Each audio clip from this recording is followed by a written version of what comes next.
သာသနာတော်နှစ်2552ခုနှစ်ကောဇာတက္ကရာ1382ခုနှစ်တကူလာပြီကျော်12ရက်ရန်ကုန်တိုင်းလသာမြို့နယ်အမှတ်2ရပ်ကွက်18လမ်းအထက်လမ်းမိသားစုတို့ပထမအကြိမ်ဆင်းရင်ကျင်းပပြုလုပ်အပ်သည့်ဓမ္မပူဇာဓမ္မသဘင်အခမ်းအနားဝယ်ဟောကြားအပ်သောဘဝကိုအလှဆင်ခြင်းအကြောင်းတရားဒေသနာတော်ဒီကနေ့ညဓမ္မသဘင်အခမ်းအနားကိုရွှေဘုံတော်သခင်ရှင်တော်မြတ်ဖရာ၏မဟာကရုဏာဂုဏ်ကိုအာယုပြုကာတိကျူးဖွဲ့ဆိုအပ်သောဝန္ဒနာပနာမအာတိတဂါထာကိုယူဆပူဇော်ခြင်းဖြင့်စတင်ကြရအောင်ယောကပကောတိဟိပိအပမေယံကာလံကရွန်တောတိဒုက္ခရာနိခေရံကတောလောကဟိတယာနာထောနမောမဟာကရုဏိကတတတ္တာယောနာထောဝိနိယမြာစွာတတ္တဝါဤချမ်းသာစီးပွားလိုလားတောင်းတဂုံပေါင်းခါသဖြင့်နာထမြညာခြင်းရှင်တော်မြတ်ဖရာသည်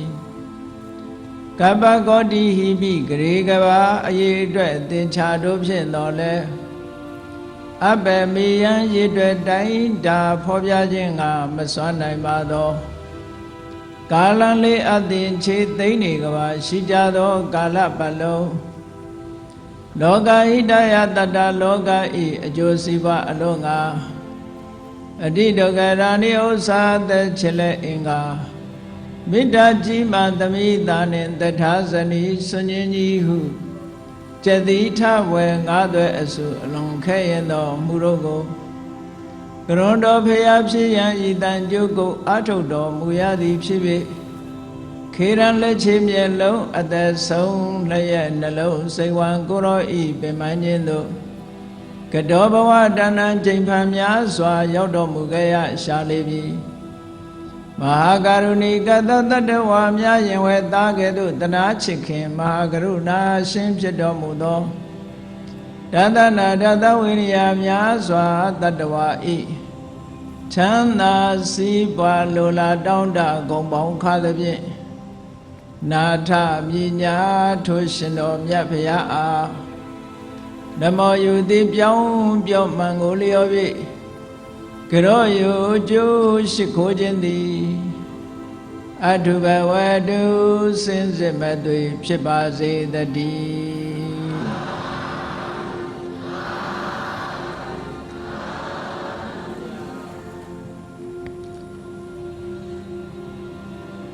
ဘဝကိုအလှဆင်ခြင်းလောကမှာလူတိုင်းဘဝတစ်ခုစီရပြီးတော့မိမိတို့ဘဝမှာနေထိုင်နေကြတာဖြစ်တယ်ဘဝမှာနေထိုင်နေတဲ့အချိန်မှာမိမိတို့ဘဝအယုတ်ဆိုးအကြီးတန်းအောင်လဲမိမိတို့ကိုယ်တိုင်လုပ်ကြတာဖြစ်သလိုမိမိတို့ဘဝလှပပြီးတော့တစ်စက်နဲ့တစ်စက်မြင်ပြီးတော့တင့်တယ်တဲ့ဘဝရောက်အောင်လုပ်တယ်ဆိုတာလဲမိမိတို့ကိုယ်တိုင်ပဲဒါကြောင့်မို့ရထားတဲ့ဘဝကလေးတစ်ခုဟာအရာရာဟာကိုယ့်ပေါ်မှာမူတည်နေတယ်ကိုယ့်ပေါ်မှာမူတည်နေသည်ဖြစ်ဖြစ်မိမိတို့ဘဝကိုအလှဆင်ဖို့တာဝန်အရှိဆုံးဟာဘယ်သူလဲလို့မေးမယ်ဆိုရင်မိမိကိုယ်တိုင်သာလျှင်ဖြစ်ပါလေကိုယ်စီဘဝလေးတွေမှာချိုးပန်းအထောက်ကြဖို့လိုတယ်ပေါ့လောကဆိုတာအခက်ခဲဆိုတာရှိတာကြီးပဲထိုအခက်ခဲမျိုးမျိုးကိုကျော်လွှားပြီးတော့သွားနိုင်တဲ့အခါကျမှတာယာဖြောင်ဖြူးတဲ့အနေအထားဆိုတာရောက်နိုင်မြတ်စွာဘုရားကိုယ်တော်တိုင်ပဲဘုရားဖြစ်ဖို့အတွက်အားလုံးဗုဒ္ဓဘာသာဝင်သူတော်စင်တွေသိကြတဲ့အတိုင်း6နှစ်ပတ်လုံးအလွန်ပင်ပန်းခဲရင်တဲ့အကျင့်တွေကိုကျင့်ပြီးတော့မှဘုရားဖြစ်ဖို့လမ်းစာကိုရှာလို့တွေ့တာလွယ်လွယ်ကူကူနဲ့နေပြီးတော့ထိုလမ်းစာကိုအလွယ်တကူနဲ့တွေ့ပြီးအလွယ်တကူဘုရားဖြစ်သွားတာမဟုတ်ဘူးတဲ့အဲ့ဒါကိုနမူနာယူပြီးတော့ကြည့်မယ်ဆိုရင် ကိုယ်ဘဝတိုးတက်ဖို့ရအတွက်ဘယ်သူ့ပေါ်မှာမူတည်တုံးလို့မေးရင်ကိုယ်ပေါ်မှာပဲမူတည်ပါတယ်ရာခိုင်နှုန်းပြည့်ကကိုယ့်ပေါ်မှာမူတည်တယ်ဒါကြောင့်မို့လို့စာပေကျမ်းဂန်တွေမှာဆိုလို့ရှိတယ်ဥပရိတမတ္တမေဝဟိပရာယတ္တာဥပဒေတဆိုတာနီးညွန်ပြဆရာသမားကနီးညွန်ပြတယ်မိကောင်းဆွေကောင်းတွေကနီးညွန်ပြတယ်မိဘဆွေမျိုးသားချင်းတွေကလမ်းညွန်ပြတယ်နီးညွန်ပြတယ်အဲ့ဒီနီးလန်းညွန်ပြမှုသည်သာလင်သူတစ်ပါးနဲ့သူတစ်ပါးကိုမှီခိုရတာပါဆိုလိုတာကလုံနီးကင်နီးသိဖို့ရအတွက်တော့သူများစီကသင်ရမယ်သူများစီကရအောင်ယူရမယ်လို့ဒါပြောတာเนาะဒါကြောင့်မို့လို့လူဘဝရလာတယ်ဆိုလို့ရှိရင်ငယ်စဉ်တောင်ကျိတ်ကလေးဘဝကနေပြီးတော့ဒီကနေ့ခေတ်မှာဆိုရင်လူဘဝရတာမကြခင်ပဲစာသင်ကျောင်းတွေပို့ကြရသွားကြရဒီကနေ့ခေတ်ကလေးတွေမှာဆိုလို့ရှိရင်လူဘဝရောက်ကြတဲ့ကသင်ကြရတာသူတို့ဘာဖြစ်လို့လူဘဝရောက်ကြတဲ့ကသင်ကြရတယ်လဲဆိုရင်ကိုယ့်ဘဝမလှမပဖြစ်မှာဆိုဘဝမှာလှပပြီးအချောပြေအောင်အစဉ်ပြေအောင်ဘဝတစ်ခုအစဉ်ပြေပြေနဲ့ရှင်သန်နိုင်အောင်လို့ဆိုပြီးတော့ကလေးတွေလည်းကလေးတွေအလျောက်လူလက်ပိုင်းတွေလည်းလူလက်ပိုင်းတွေအလျောက်လူကြီးပိုင်းတွေကလည်းလူကြီးပိုင်းတွေအလျောက်ဘဝတစ်ခုမှာယက်တည်နိုင်ဖို့အတွက်ကြိုးပမ်းအထောက်နေကြတယ်မြန်မာနိုင်ငံနဲ့မကဘူးဘယ်နိုင်ငံပဲဖြစ်ဖြစ်ဒီကနေ့ခေတ်လူဘဝရလာတဲ့ပုဂ္ဂိုလ်တိုင်းဟာရုန်းကန်လှုပ်ရှားပြီးတော့မိမိတို့ဘဝယက်တည်ရေးလှပရေးအတွက်ကြိုးပမ်းအထောက်နေကြတယ်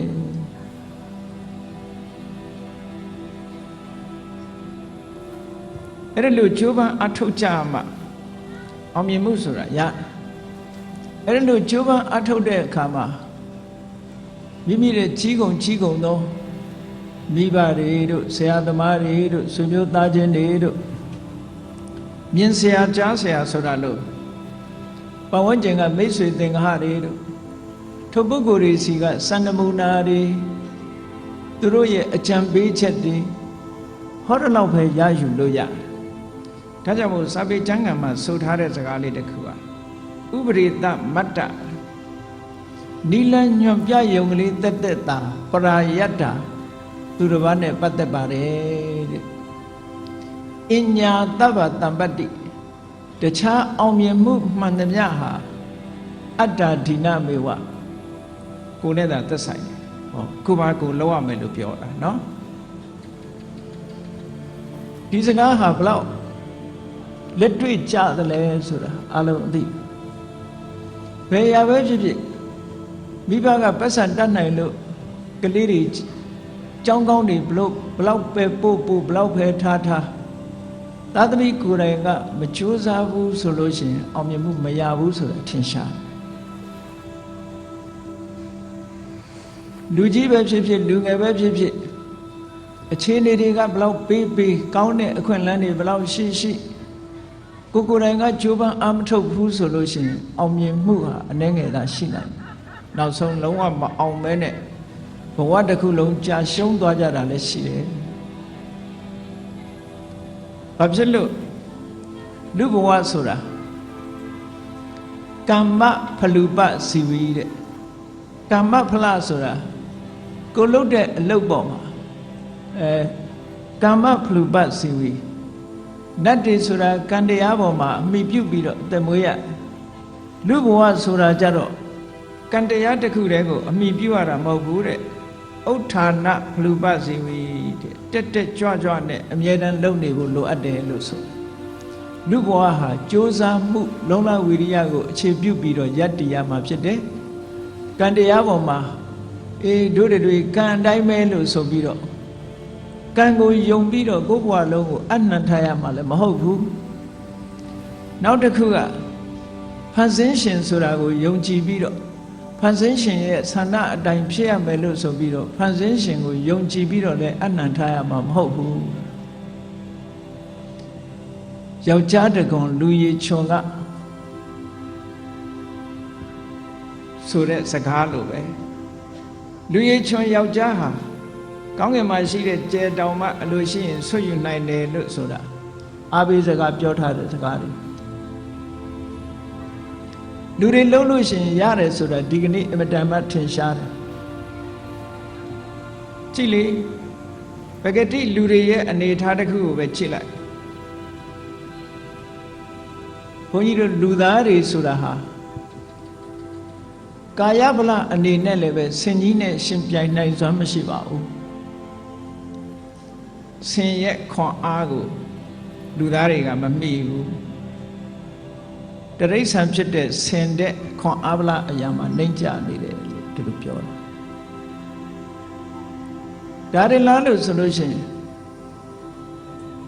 လျင်မြန်တဲ့အဟုန်နဲ့ပြောမဲ့ဆိုလို့ရှိရင်သမင်ကလေးတွေယုံကလေးတွေရဲ့လျင်မြန်မှုနှုံးကိုလူတွေကမှီအောင်မလိုက်နိုင်ပါဘူးသမင်ကလေးတွေယုံကလေးတွေနဲ့တရိစ္ဆာန်တွေနဲ့ရှင်ပြိုင်ပြီးတော့ပြေးမယ်ဆိုရင်လူပဲရှုံးမှာပါလူရဲ့စွမ်းအားဟာလည်းအဲ့ဒီဘက်မှာအာကုလောက်တာမဟုတ်ဘူးသိပြီးတော့ကဲရေထဲမှာငါးနဲ့ပြိုင်ပြီးတော့ရေကူးမယ်ဆိုရင်လည်းလူပဲရှုံးเสียရှိတယ်ကောင်းကင်မှာလည်းငှက်နဲ့ပြန်လို့ငှက်နဲ့ပြိုင်ပြီးတော့ပြန်နိုင်စွမ်းမရှိတရိစ္ဆာန်တွေရဲ့အခြေအနေနဲ့လူရဲ့အခြေအနေရှင်ပြိုင်ပြီးတော့ကြည့်လိုက်မယ်ဆိုရင်တရိစ္ဆာန်တွေကသားနေတဲ့အချက်တွေမြောက်များစွာရှိတယ်ခွန်အားဗလအရာမှာဆင်ကြီးကသားတယ်လျင်မြန်မှုနှုံးသားမှာဆိုလို့ရှိရင်သမင်နေအပြည့်တန်တဲ့တတ္တဝါတွေကကိုယ်တဲ့သားတယ်ကောင်းကင်ပြန်တဲ့နေရာမှာလည်းပဲငှက်တွေကကိုယ်တဲ့သားတယ်ရေထဲမှာရေကူးတဲ့နေရာမှာဆိုလို့ရှိရင်ငါးတွေကကိုယ်တဲ့သားဒါဖြင့်လူတွေကအသာရတာဘယ်နေရာတုန်းလို့ဆိုတော့အုံနောက်လို့တင်စားပြောရတဲ့အသိဉာဏ်ပဲအဲ့ဒါကြတော့ဘယ်တရိစ္ဆာန်ကမှလူကိုမိအောင်မလိုက်နိုင်ဘူးဒါကြောင့်မို့အုံနောက်ရဲ့စွမ်းရည်ဆိုအုံနောက်ဆိုတာဘာပြောတာတော့ဆိုပညာကိုပြောလူတွေရဲ့တဏ္ဍာမှာရှိတဲ့အုံနောက်ပညာကိုအဓိကထားပြီးတော့ပြောရပေမဲ့လို့တခြားစွမ်းရည်တွေဘာတွေရှိသေးတုံးဆိုရင်လူတွေမှာ wish လို့ဆိုတဲ့ဆန္ဒဒါလည်းစွမ်းရည်အမှန်တန်ထက်တယ်နောက်တစ်ခုက effort လို့ခေါ်တဲ့ဝီရိယဝီရိယကလည်းတိရစ္ဆာန်တွေနဲ့ဆိုင်လူရဲ့ဝီရိယကအမှန်တန်မှကြီးမားတယ်နောက်တစ်ခုစိတ်စွမ်းရည်ကလည်းလူတွေကထက်မြက်တယ်တတိကောင်းတဲ့နေရာမှာလူကိုမရှင်ပြိုင်နိုင်ဘူးပေါ့နောက်တစ်ခုအထက်မြက်ဆုံးကဘာလို့ဆိုဝိမန္တာလို့ခေါ်တဲ့စူးစမ်းဆင်ခြင်တတ်တဲ့အသိဉာဏ်ပဲဒီကနေ့အုံနောက်လို့တင်စားပြီးတော့ပြောနေတဲ့ဒီအသိဉာဏ်ဘယ်တရိစ္ဆာန်မှမိအောင်မလိုက်နိုင်ဒါလူသားတွေရဲ့တာလွန်တဲ့အချက်ကိုယ်မှရှိတဲ့တာလွန်တဲ့အချက်တွေကိုသိထားသိမထားလို့ရှိရင်ကိုကအရာရာသိငဲနေတယ်လို့ထင်မဟုတ်ဘူးလူတွေမှာစွမ်းရည်တတ္တိတွေအများကြီးရှိတယ်ထိုစွမ်းရည်တတ္တိတွေကိုအသုံးပြုစွမ်းရည်တတ္တိတွေတိုးတက်လာအောင်လုပ်ဖို့ခုတ္တမှုရှိတယ်ဒါကြောင့်မို့ဗမာစကားတွေထဲမှာလည်းရှိတယ်လေကြိုးစားကဖျားဖြစ်တယ်ဆိုတာဝီရိယကိုအားပေးတဲ့စကားတစ်ခုဘယ်အရာပဲဖြစ်ဖြစ်ဘလောက်ခက်ခဲတဲ့အရာဖြစ်ဖြစ်ကြိုးပမ်းအထောက်မှုဝီရိယဆိုတာလိုအပ်တယ်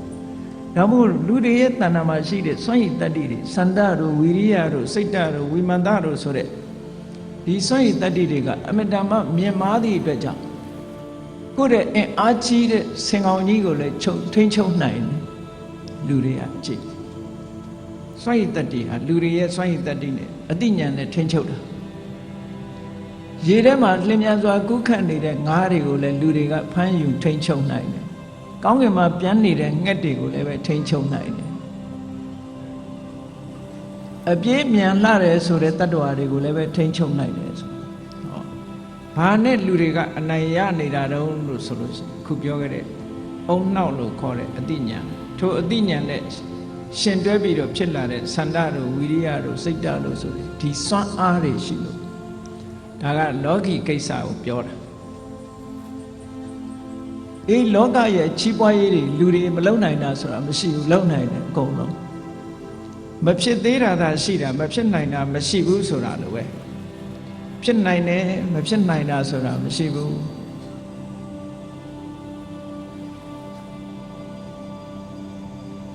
ဒီလိုလူတွေရဲ့တဏ္ဍာမှာစွန့်ရည်တတ္တိတွေရှိလာတဲ့အခါရှိနေတဲ့အချိန်မှာလူတွေရဲ့စိတ်ဓာတ်ထဲမှာပဲအဖြတ်ကလေးတွေကလည်းရှိသေးတယ်အဖြတ်သဘောကလေးတွေကတခြားမှာအပြင်ဘက်ကအဖြတ်အားတွေရှိတယ်လို့ပဲအတွင်းမှာလည်းပဲအဖြတ်အားတွေရှိတယ်အဲ့ဒီအဖြတ်အားတွေကိုတွန်းလှန်နိုင်ဖို့လိုအပ်တယ်ပေါ့ဘဝကိုအလှဆင်မယ်ဆိုလို့ရှိရင်အပြင်ဘက်ကအခက်အခဲတုံ့ပြန်ဖြစ်စည်းတတ်တဲ့အရာတွေကိုကြော်လွှားရမှာဘာနဲ့ကြော်လွှားမလို့ဆိုလို့ရှိရင်အတွင်းကရှိတဲ့ဖြက်အားတွေကိုဖယ်ရှားပြီးတော့တွန်းအားတွေတိုးတက်လာအောင်ကြိုးစားခြင်းဖြင့်ကြော်လွှားရမှာအတွင်းပြင်နှမျိုးရှိတယ်လို့ဒီလိုမှတ်ရအပြင်ကဖြက်အားဆိုတာဘာတွေလဲဘဝတစ်ခုရလာတဲ့အခါမှာလောကမှာအစင်ပြေတာ၄ခုနဲ့အစင်မပြေတာ၄ခုလို့အကြမ်းမြင်အားဖြင့်ပြောရအောင်အများလူတွေသိနေတဲ့လောကဓာတ်၈ပါးလောကဓာတ်လို့ဆိုတဲ့စကားလုံးကလောကဓမ္မဆိုတဲ့ပါဠိစကားကိုခေါ်တာလောကဆိုတာလူသားတွေတ attva တွေထိုတ attva တွေလောကမှာရှိနေကြတဲ့တ attva တွေကြုံတွေ့ရမယ့်သဘာဝတရားတွေလို့ဒီလိုဆိုလို့တယ်ဟိုဓာန်ခံရတယ်ဆိုတဲ့အဓိပ္ပာယ်ကဓာန်မျိုးမဟုတ်ဘူးဓာန်ဆိုတာသဘာဝကိုပြောတာဒီနေရာမှာလောကဓမ္မလောကရဲ့သဘာဝအဲ့ဒီလောကရဲ့သဘာဝကိုကြံ့ကြံ့ခံနိုင်တဲ့စိတ်ဓာတ်လူတွေရဲ့တဏ္ဍာမှာရှိတယ်ပြင်ပက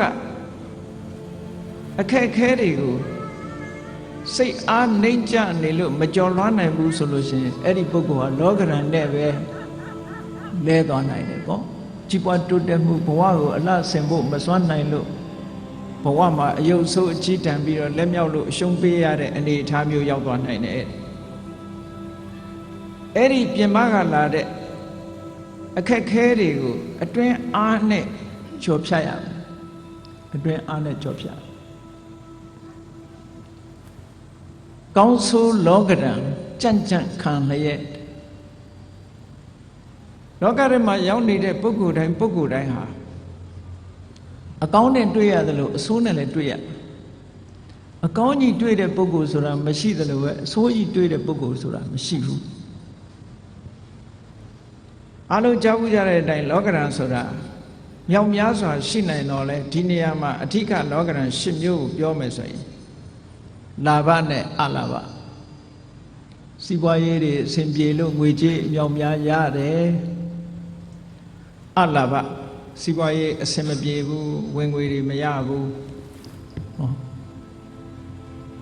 ဒီကနေ့တစ်ကမ္ဘာလုံးဟာအလာဘဆိုတာနဲ့သွားကြုံတယ်နော်လာဘဆိုတာရှိတယ်လို့အလာဘဆိုတာလည်းရှိတယ်ဘလောက်ချမ်းသာတဲ့နိုင်ငံဘလောက်ချမ်းသာတဲ့ပုဂ္ဂိုလ်ပဲဖြစ်ဖြစ်အစင်မပြေလို့မရတဲ့အခါရှိအစင်ပြေနေလို့ရတဲ့အခါလည်းရှိအဲ့ဒါဟာလောကရဲ့သဘာဝပဲလူတွေရဲ့စိတ်ဓာတ်ဟာလောကရဲ့သဘာဝနဲ့ကြုံတွေ့ပြီဆိုလို့ရှိရင်ရိမ့်ရိုင်ပြီးတော့သွားတတ်တယ်အဲ့ဒါမကြန့်ခိုင်လို့ရိမ့်ရိုင်တာလောကဓာတ်ကိုဥပမာပေးတယ်မုန်တိုင်းနဲ့ဥပမာပေးတယ်ဒါမို့လောကဓာတ်မုန်တိုင်းလို့ပြောကြတယ်စဉ်းစားကြည့်လေတနာရီပိုင်း90ပိုင်း60ပိုင်း120တိုက်တဲ့မုန်တိုင်းတွေဖြစ်ပေါ်လာတယ်ဖြစ်ပေါ်လာတဲ့အခါကျတော့ကြံ့ခိုင်မှုအားနည်းတဲ့သစ်ပင်တွေအမြစ်ပါထောင်လဲသွားသို့တော့အဲ့ဒီမုန်တိုင်းဓာတ်မျိုးဘလောက်ပဲတိုက်လဲပြိုမသွားတာကတော့တောင်ကြီးတွေပဲဟိုတလောက်ပြင်းထန်တဲ့မုန်တိုင်းရှိတဲ့တန်းနဲ့သစ်ပင်ကဘာလို့လဲပြီးတော့တောင်ကြီးတွေကြတော့ဘာလို့မလဲသလဲလို့ဆိုရင်ကြံ့ခိုင်မှုမတူတာပဲလားထို့တူပဲလောကမှာလူရည်လို့ဖြစ်လာတဲ့ပုဂ္ဂိုလ်တွေလောကရန်နဲ့ကြုံတွေ့လာတဲ့အခါတချို့ကဘုံဘုံလဲသွားတယ်စိတ်ဓာတ်အနေအထားတွေပြက်ပြားသွားတယ်တချို့ကစိတ်ဓာတ်အနေအထားမပြက်ပြားပဲနဲ့ရင့်ကျက်မှုတွေပို့ပြီးတော့ရလာတယ်တောင်ကြီးလိုခိုင်မာတယ်တချို့ပုဂ္ဂိုလ်တွေကတစ်ပင်လိုရိမ့်ရိုင်နေတယ် လောကရန်ချင်းကြုံတွေ့တာချင်းတူတူပဲလောကရန်မုံတိုင်းရဲ့အတိုက်ခံရတာချင်းတူတူပဲသို့တော့အတွင်းအစ္ဆတစိတ်ဆွမ်းအားအသိဉာဏ်ဆွမ်းအားနည်းပြီဆိုလို့ရှိရင်ရင်းရိုင်ပြီးတော့နေရတဲ့သစ်ပင်သို့မဟုတ်အမြစ်ပါကျွတ်ထွက်ပြီးတော့လဲသွားတဲ့သစ်ပင်သို့မဟုတ်အတိုင်းတွေပါတွေကျွတ်ပဲ့သွားတဲ့သစ်ပင်တို့လောကရန်ကိုမုံတိုင်းရဲ့ထံကိုခံလိုက်ရတဲ့အခါမှာမလှမပဖြစ်သွားကြရတောင်ကြီးတွေကြတော့တစက်ကမှလှုပ်ရှားမှုမပြုတ်ဘဲနဲ့မုံတိုင်းတွေဘလောက်ပြင်းထန်တောင်ကြီးတွေကကြန့်ခိုင်းနေကြတယ်အဲ့တော့ဘုန်းကြီးတို့တွေဟာကိုယ့်ရဲ့စိတ်ဓာတ်တွေကိုတောင်ကြီးလိုခိုင်မာအောင်ကျင့်ဖို့လိုတယ်လေ့ကျင့်ပြီးတော့ယူရမယ်လို့ဒါပြောတာเนาะသူ့ဘာသူအလိုလျောက်ဖြစ်လာတာမဟုတ်ဘူးလောကဓာတ်ဆိုတာလေ့ကျင့်တွေ့ကြုံလာပြီဆိုလို့ရှိရင်မုံတိုင်းတန်ကိုခံနိုင်အောင်စိတ်ဓာတ်ရဲ့ကြန့်ခိုင်မှုဆိုတာလေ့ကျင့်ပေးရတယ်မုံတိုင်းရဲ့ထံလောကဓာတ်ရဲ့သဘာဝကိုတုံ့လောက်တယ်ဆိုတာဘာပြောတာစီးပွားရေးဖြစ်ထွန်းလို့ငွေကြေးဒဏမြောင်များစွာရပြီဆိုရင်အစဉ်ပြေးတာလူတွေရဲ့စိတ်ဟာဘာဖြစ်လာဘဝင်မြင့်လာကိုယ့်ကိုဘဝင်မြင့်လာပြီးတော့သုံးတယ်ဖြုံးတယ်မော်တယ်ကြွားတယ်အောက်ခြေလွတ်လာတယ်အဲ့ဒါလောကဓာတ်မခံနိုင်တာပဲသို့တော့လူထုအများစုကအောင်မြင်ကြီးပွားနေရင်လောကဓာတ်လို့မထင်ဘူးအောင်မြင်ကြီးပွားနေတဲ့အခါမှာကောင်းစားနေတယ်လို့ပဲထင်တယ်လောကဓာတ်လို့မထင်ဘူးစိတ်ဓာတ်တန့်ခိုင်မှုမရှိတဲ့ပုဂ္ဂိုလ်ကအောင်မြင်လာပြီဆိုလို့ရှိရင်လက်မထောင်းလာတယ်စိတ်ဓာတ်တွေဒါတက်ကြွလက်မတွေထောင်းလာတယ်မောလာတယ်ကြွားလာတယ်ဒါမျိုးတွေလှုပ်လာအဲ့ဒါလို့လှုပ်လာသည့်အတွက်ကြောင့်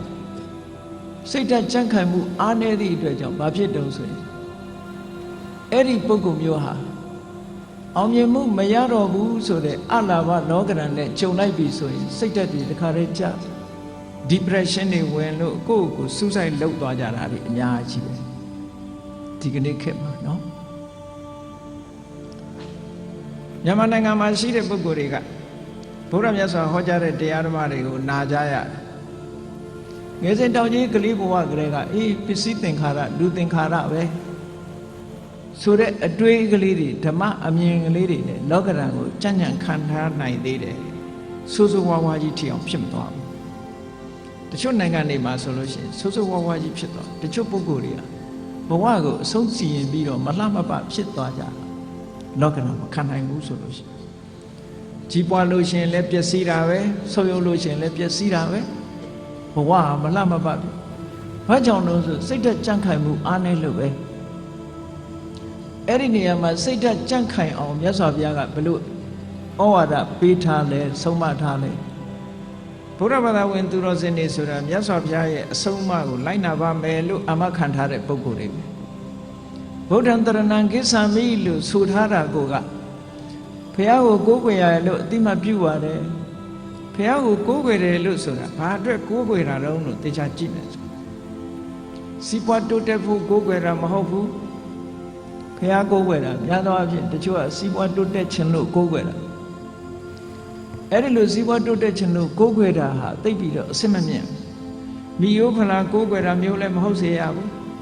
စီးပွားတိုးတက်ခြင်းလို့ကိုးကွယ်တာမျိုးလည်းမဟုတ်စေရဘူးအနှစ်သာရအားဖြင့်ကိုးကွယ်ရမယ်ဆိုလို့ရှိရင်လောကရဲ့သဘာဝအမှန်တရားကိုသိဖို့အတွက်ကိုးကွယ်တာဘဝခရီးကိုရှောက်လန်းတဲ့အခါမြတ်စွာဘုရားတရားအတိုင်းဘုရားဟောပြောဆုံးမတဲ့လမ်းအတိုင်းရှောက်ပါမယ်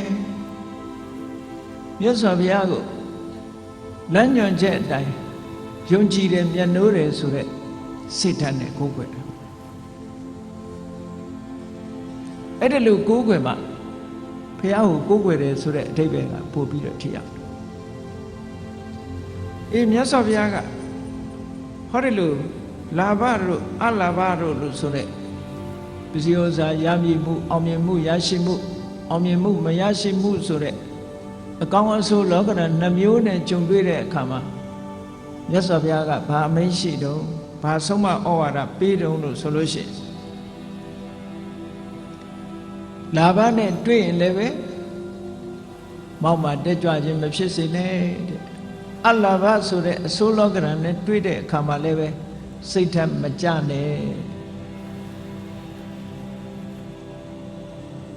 စိတ်ဓာတ်တွေတုံလုံးမှုမဖြစ်နဲ့ဒီလိုမဖြစ်အောင်ဘယ်လိုနှလုံးသွင်းရမလဲလို့ဆိုလို့ရှိရင်အေးအောင်မြင်မှုရတာဆိုတာလဲထာဝရမဟုတ်ဘူးအောင်မြင်မှုမရဘူးဆိုတာလဲထာဝရမဟုတ်ဘူးလောကကြီးမှာဘယ်အရာမှတည်မြဲတာမဟုတ်ဘူးဆိုတဲ့အတွေးလေးကအခြေခံပြီးတဲ့အခါမှာကိုယ်စိတ်ဓာတ်ကိုရင့်ကျက်အောင်ကြိုးစားယူရမယ်အဲ့ဒီအတွေးလေးကတာမန်ကြည့်လိုက်မယ်ဆိုလို့ရှိရင်ဘာမှမထူးဆန်းမှုလို့အောက်မေ့သို့သောအဲ့ဒီအတွေးနဲ့တွေးလိုက်လို့ရှိရင်ဆိုးဆိုးဝါးဝါးဖြစ်မသွားတာသိကြတယ်မြတ်စွာဘုရားကိုယ်တိုင်ကိုယ်ကလာဘဆိုတဲ့လောကရန်ကြောင့်လည်းစိတ်ဓာတ်တက်မသွားဘူးသိအားတက်တဲ့ရောမောက်မာမှုတွေအောက်ခြေလွတ်သွားတာတွေမဖြစ်ဘူးဘာဖြစ်လို့တော့သူကတွေးတယ်အေးရတာဆိုတာလေအစဉ်ပြေးနေတယ်တခဏပဲရတာအစဉ်မပြေတဲ့အခါရှိအောင်မှာပဲလို့ကြိုတင်ထားအစဉ်မပြေတဲ့အခါမှာလည်းအေးအစဉ်မပြေတဲ့အခါရှိတယ်အစဉ်ပြေတဲ့အခါလည်းရှိအောင်မှာပဲဆိုရယ်ဟောဒီအတွေးလေးကစိတ်ကိုတတ်တာရစေတယ်ဟောအဲ့ဒါလို့စိတ်ကိုတည်ငြိမ်အောင်ဒီလိုမှန်ကန်တဲ့အတွေးနဲ့ဒါယောနိသောမနတိကာရလို့ခေါ်တယ် wise attention ပေါ့မှန်ကန်တဲ့အတွေးကလေးနဲ့မထိန်ဘူးဆိုလို့ရှိရင်စိတ်ဓာတ်တွေဟာတည်ငြိမ်မှုမရတော့ဘူးမရသည့်အတွက်ကြောင့်အကောင်းလောကရန်နဲ့တွေ့ပြီဆိုလို့ရှိရင်စိတ်ဓာတ်တွေတက်ပြီးတော့အောက်ခြေတွေလွတ်တယ်မကောင်းတဲ့လောကရန်နဲ့တွေ့ရင်စိတ်ဓာတ်တွေနှိမ့်ကျပြီး depression ဖြစ်တယ်နောက်ဆုံးမှာကိုယ့်ကိုယ်အဆုံးစီရင်တာမျိုးတွေထိအောင်ဖြစ်သွားတယ်စိတ်တွေတအားဆင်းရဲပြီးဖြစ်သွားတတ်တယ်အဲ့ဒါမျိုးမဖြစ်အောင်မှန်ကန်တဲ့အတွေးလေးကိုတွေးပါမှန်ကန်တဲ့အတွေးဆိုတာအေးဘယ်အရာမှတည်မြဲတာမဟုတ်ဘူးဒါလောကမှာလူတိုင်းကြုံတွေ့ရတဲ့သဘာဝပဲဆိုတဲ့အတွေးကိုများများတွေးတာပါထို့တူပဲယတအာယတအချမ်းရံရှိတဲ့အခါရှိတယ်အာယတအချမ်းရံမရှိတဲ့အခါရှိအချမ်းရံရှိလာပြီဆိုလို့ရှိရင်လည်းလူတွေဟာနောက်လိုက်နောက်ပါတွေနဲ့အချမ်းရံတွေအကျော်စောတွေများလာလို့ရှိရင်ဘဝင်မြင့်ပြီးအောက်ခြေလွတ်သွားအချမ်းရံမရှိဘူးတကူဒီဆိုတဲ့အခါကျတော့လုံးလေးဖြစ်ပြီးတော့စိတ်ဓာတ်တွေကြပြန်တယ်ဟောတာစိတ်ဓာတ်ရဲ့တည်ငြိမ်မှုမရဘူးကိုယ်စဉ်းကျင်စဉ်းစားထားအချမ်းရံရှိတယ်ဆိုတာလည်းအဓိကမဟုတ်ဘူးမရှိဘူးဆိုတာလည်းအဓိကမဟုတ်ဘူးဘယ်အရာမှမမြဲဘူးကိုယ်စိတ်လေးဖြူစင်ပြီးတည်ငြိမ်မှုကအဓိကကြတယ်လို့ဆိုပြီးတော့စိတ်ဓာတ်လေးကိုဖြူစင်အောင်ကြိုးစားအထောက်မှန်ကန်တဲ့အတွေးနဲ့တွေးပြီးတော့ခုခံကာကွယ်ထားထို့တူပဲနေတာပတန္တာလောကမှာနေတဲ့ပုဂ္ဂိုလ်တွေကကဲ့ရဲ့ခံရတဲ့အခါရှိတယ်လို့ချီးမွမ်းခံရတဲ့အခါလည်းရှိတယ်လူတွေကကဲ့ရဲ့ခံရရင်စိတ်ဆိုးတယ်ချီးမွမ်းခံရလို့ရှိရင်တော့ခြေနဲ့တယ်ဝမ်းသာရှင်ပြအဲ့ဒါဟာစိတ်ဓာတ်ရဲ့မတည်ငြိမ်မှုပဲလောကရန်မုန်တိုင်းတာမခံနိုင်လို့လှုပ်ရှားရင်းရိုင်ခြင်းလို့ဒီလိုအဓိပ္ပာယ်ရတယ်နော်အဲ့တော့ချီးမွမ်းခံရရင်လေဘာလို့ဟုတ်တယ်သူပြောတဲ့အတိုင်းငါမှတကယ်ချီးမွမ်းတိုက်တာရှိ appreciate ပေါ့အတိမတ်ပြုကဲ့ရဲ့ခံရလို့ရှင်လေအေးဒီကောင်ငါ့ကိုကဲ့ရဲ့ရမလားလို့ဆိုစိတ်မဆိုးအေးငါကဲ့ရဲ့တိုက်တဲ့ဟာရှိတယ် appreciate သဘောပေါက်နားလေအဲ့ဒီနည်းနဲ့ခုကမြတ်စွာဘုရားကဗျာမဆာလတုတ်မှာအဆုံးမဩဝါဒပေးထားတာရှိတယ်ယဟန်တွေကိုမှတ်သားစရာကောင်းတယ်လူတယောက်ကကိုယ့်ကိုလာပြီးကဲ့ရဲ့ပြီးပြစ်တင်ပြီလို့လာပြောလို့ရှိရင်မြတ်စွာဘုရားကစိတ်မဆိုးအောင်လုပ်ပါစိတ်မဆိုးပါနဲ့အဲ့တော့စိတ်မဆိုးအောင်ကနှလုံးသွင်းတရားမရှိဘဲနဲ့စိတ်မဆိုးအောင်နေဖို့ဆိုတော့တော်ခက်စိတ်လေးကိုပြင်လိုက်ရုံပဲစိတ်လေးကိုပြင်လိုက်ရုံပဲသူပြောတဲ့တွေကိုအတိမမပြုတ်ဘူးလေအတိမမပြုတ်လက်မခံပဲနေတာမြတ်စွာဘုရားကတစုံတစ်ယောက်ကလာပြီးတော့ဆဲတယ်ဆိုလို့ရှိရင်ဘုံသားကြီးတယောက်ဆဲတော့ကမြတ်စွာဘုရားဥပမာပေးတာရှိတယ်ဘုံသားကြီးတယောက်ကဘုရားကိုဆဲတယ်ဆဲတာမှရိုင်းရိုင်းပြပြဆဲတာ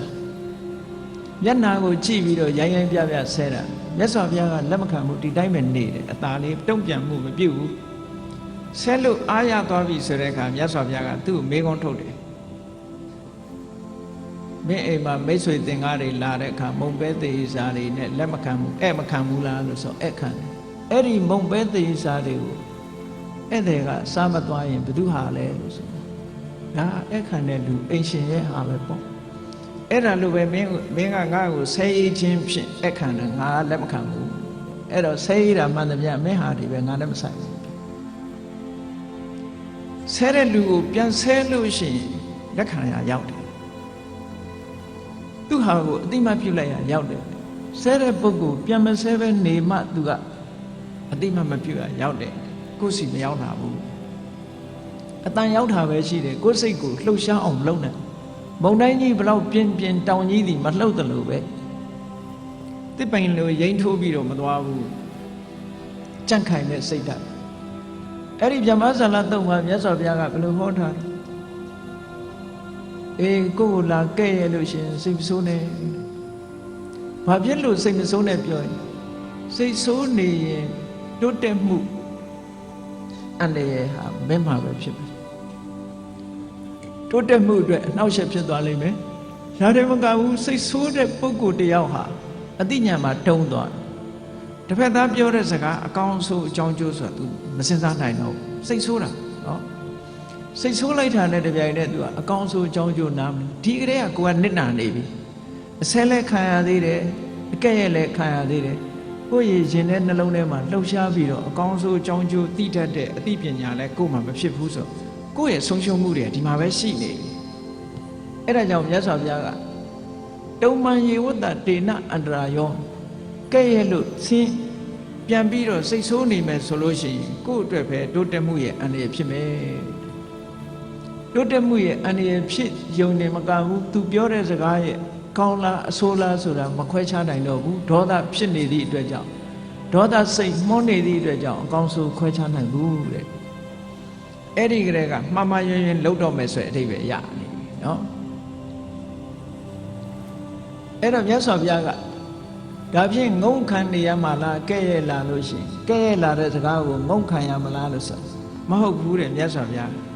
တုံ့ပြန်မှုတော့ပေးရမယ် respond တော့ငုံခံနေဖို့မပြောကဲ့ရဲ့လာမယ်ဆွဆွဲလာမယ်ဆိုလို့ရှိရင်မဟုတ်ဘူးဆိုတာကိုပြန်ပြောရပြန်လိချိန်ပပြောဆိုရမယ်သို့တော့ရင်ထဲကဒေါသနဲ့ပြန်မလုံးနဲ့ဒေါသနဲ့ပြန်လို့ရင်သူ့ဟာကိုအတိမပြုတ်ရောက်သွားတယ်ပြန်ပြီးတော့တုံ့ပြန်ဖြေရှင်းပါတဲ့ဒါမမှန်ဘူးဒါမဟုတ်ဘူးဆိုတာကိုအကျိုးအကြောင်းနဲ့ပြန်တုံ့ပြန်သို့တော့တစုံတစ်ယောက်ကဆဲလာပြီဆိုလို့ရှိရင်ကတော့သိခံလိုက်ပါတယ်အဲ့ဒါကြတော့တုံ့ပြန်စရာမလိုဘူးအဲ့တော့ခန္တီဆိုတဲ့သဘာဝတရားကိုလည်းကြည့်လူအများစုကလက်ခံထားတဲ့ခန္တီဆိုတာကငုံခံနေတယ်သို့တော့စိတ်ထဲကမကျေနပ်ဘူးဆိုရင်ခန္တီမဟုတ်ဘူးအဲ့ဒါခန္တီဆိုတဲ့သဘောတရားဟာထိုပုဂ္ဂိုလ်တယောက်ယောက်ကဆဲလာတာကိုလုံးဝအတိမတ်မပြုတ်ဘဲနဲ့ကိုယ့်ရဲ့စိတ်ထဲကမူလစိတ်အခြေအနေပြပြမသွားအောင်ထိန်းနိုင်မှခန္တီခန္တီဆိုတဲ့စကားလုံးကို grammar ရှုထောင့်ကပြောမယ်ဆိုရင်ခမှုတဟနေဆိုတဲ့ပုဂ္ဂလာခမှုဆိုတာစွန့်ရည်တတိပဲဘယ်လိုစွန့်ရည်တတိတုံးလို့ဆိုလို့ရှိရင်ကိုယ်စိတ်ဓာတ်ကလေးပင်ကိုယ်စိတ်ဓာတ်ကလေးပြတ်မသွားအောင်ထိန်းနိုင်တဲ့စွန့်ရည်တတိပဲကြည့်လေတန်ငယ်ချင်းနှစ်ယောက်စကားပြောနေတယ်ရေရေမောမောနေကြတယ်ဒီပြင်လူတစ်ယောက်ကလာပြီးတော့သူတို့ဆဲလိုက်တယ်ဆိုရင်ဟာနှစ်ယောက်စလုံးထပြီးရှူရှူထိုင်ထိုင်ဖြစ်သွားရင်ဒါသူတို့ပျော်ရွှင်နေတဲ့စိတ်ကိုသူတို့မထိန်းနိုင်တာပဲလောကဓာတ်မုံတိုင်းဟိုကလာတိုက်တာကိုသူတို့မထိန်းနိုင်လို့ရိမ့်ရိုင်သွားတဲ့သဘောပဲနော်အေးသူဘာပြောဘယ်လိုပဲဆဲဆဲအပြုံးမပြတ်ဘူးကိုယ့်ဟာကိုယ်ဆက်စကားပြောနေကြလို့ရှိရင်ခန္တီပဲအဲ့ဒါတော့အဲ့ဒီခန္တီဆိုတာတကယ်မြင့်မြတ်သူတို့ရဲ့ကျင့်စဉ်ဖို့ပါရမီ10ပါးထဲမှာတောင်ခန္တီပါရမီဆိုတာထည့်ထားတာနော်ခန္တီဟာနှစ်ဦးနှစ်ဝအတွက်အကျိုးရှိတယ်ဒါကြောင့်မို့မြတ်စွာဘုရားကဆွဆွဲလာရင်တော့ဖြေရှင်းပါဆွဆွဲလာတာမဟုတ်ဘူးကဲ့ရဲ့လာတယ်ဆွဆွဲလာတယ်ဆိုရင်ဖြေရှင်းလို့ရတယ်ဆဲရိပ်လာရင်တော့တုံ့ပြန်စရာမလိုဘူးတဲ့သိခံမှုနဲ့နေရမယ်လို့ဒီလိုဆိုဒါမှန်ကန်တဲ့လမ်းကြောင်းတွေကိုပေးတယ်မြတ်စွာဘုရားကိုယ်တိုင်ကလည်းဒီလိုသိခံပြီးတော့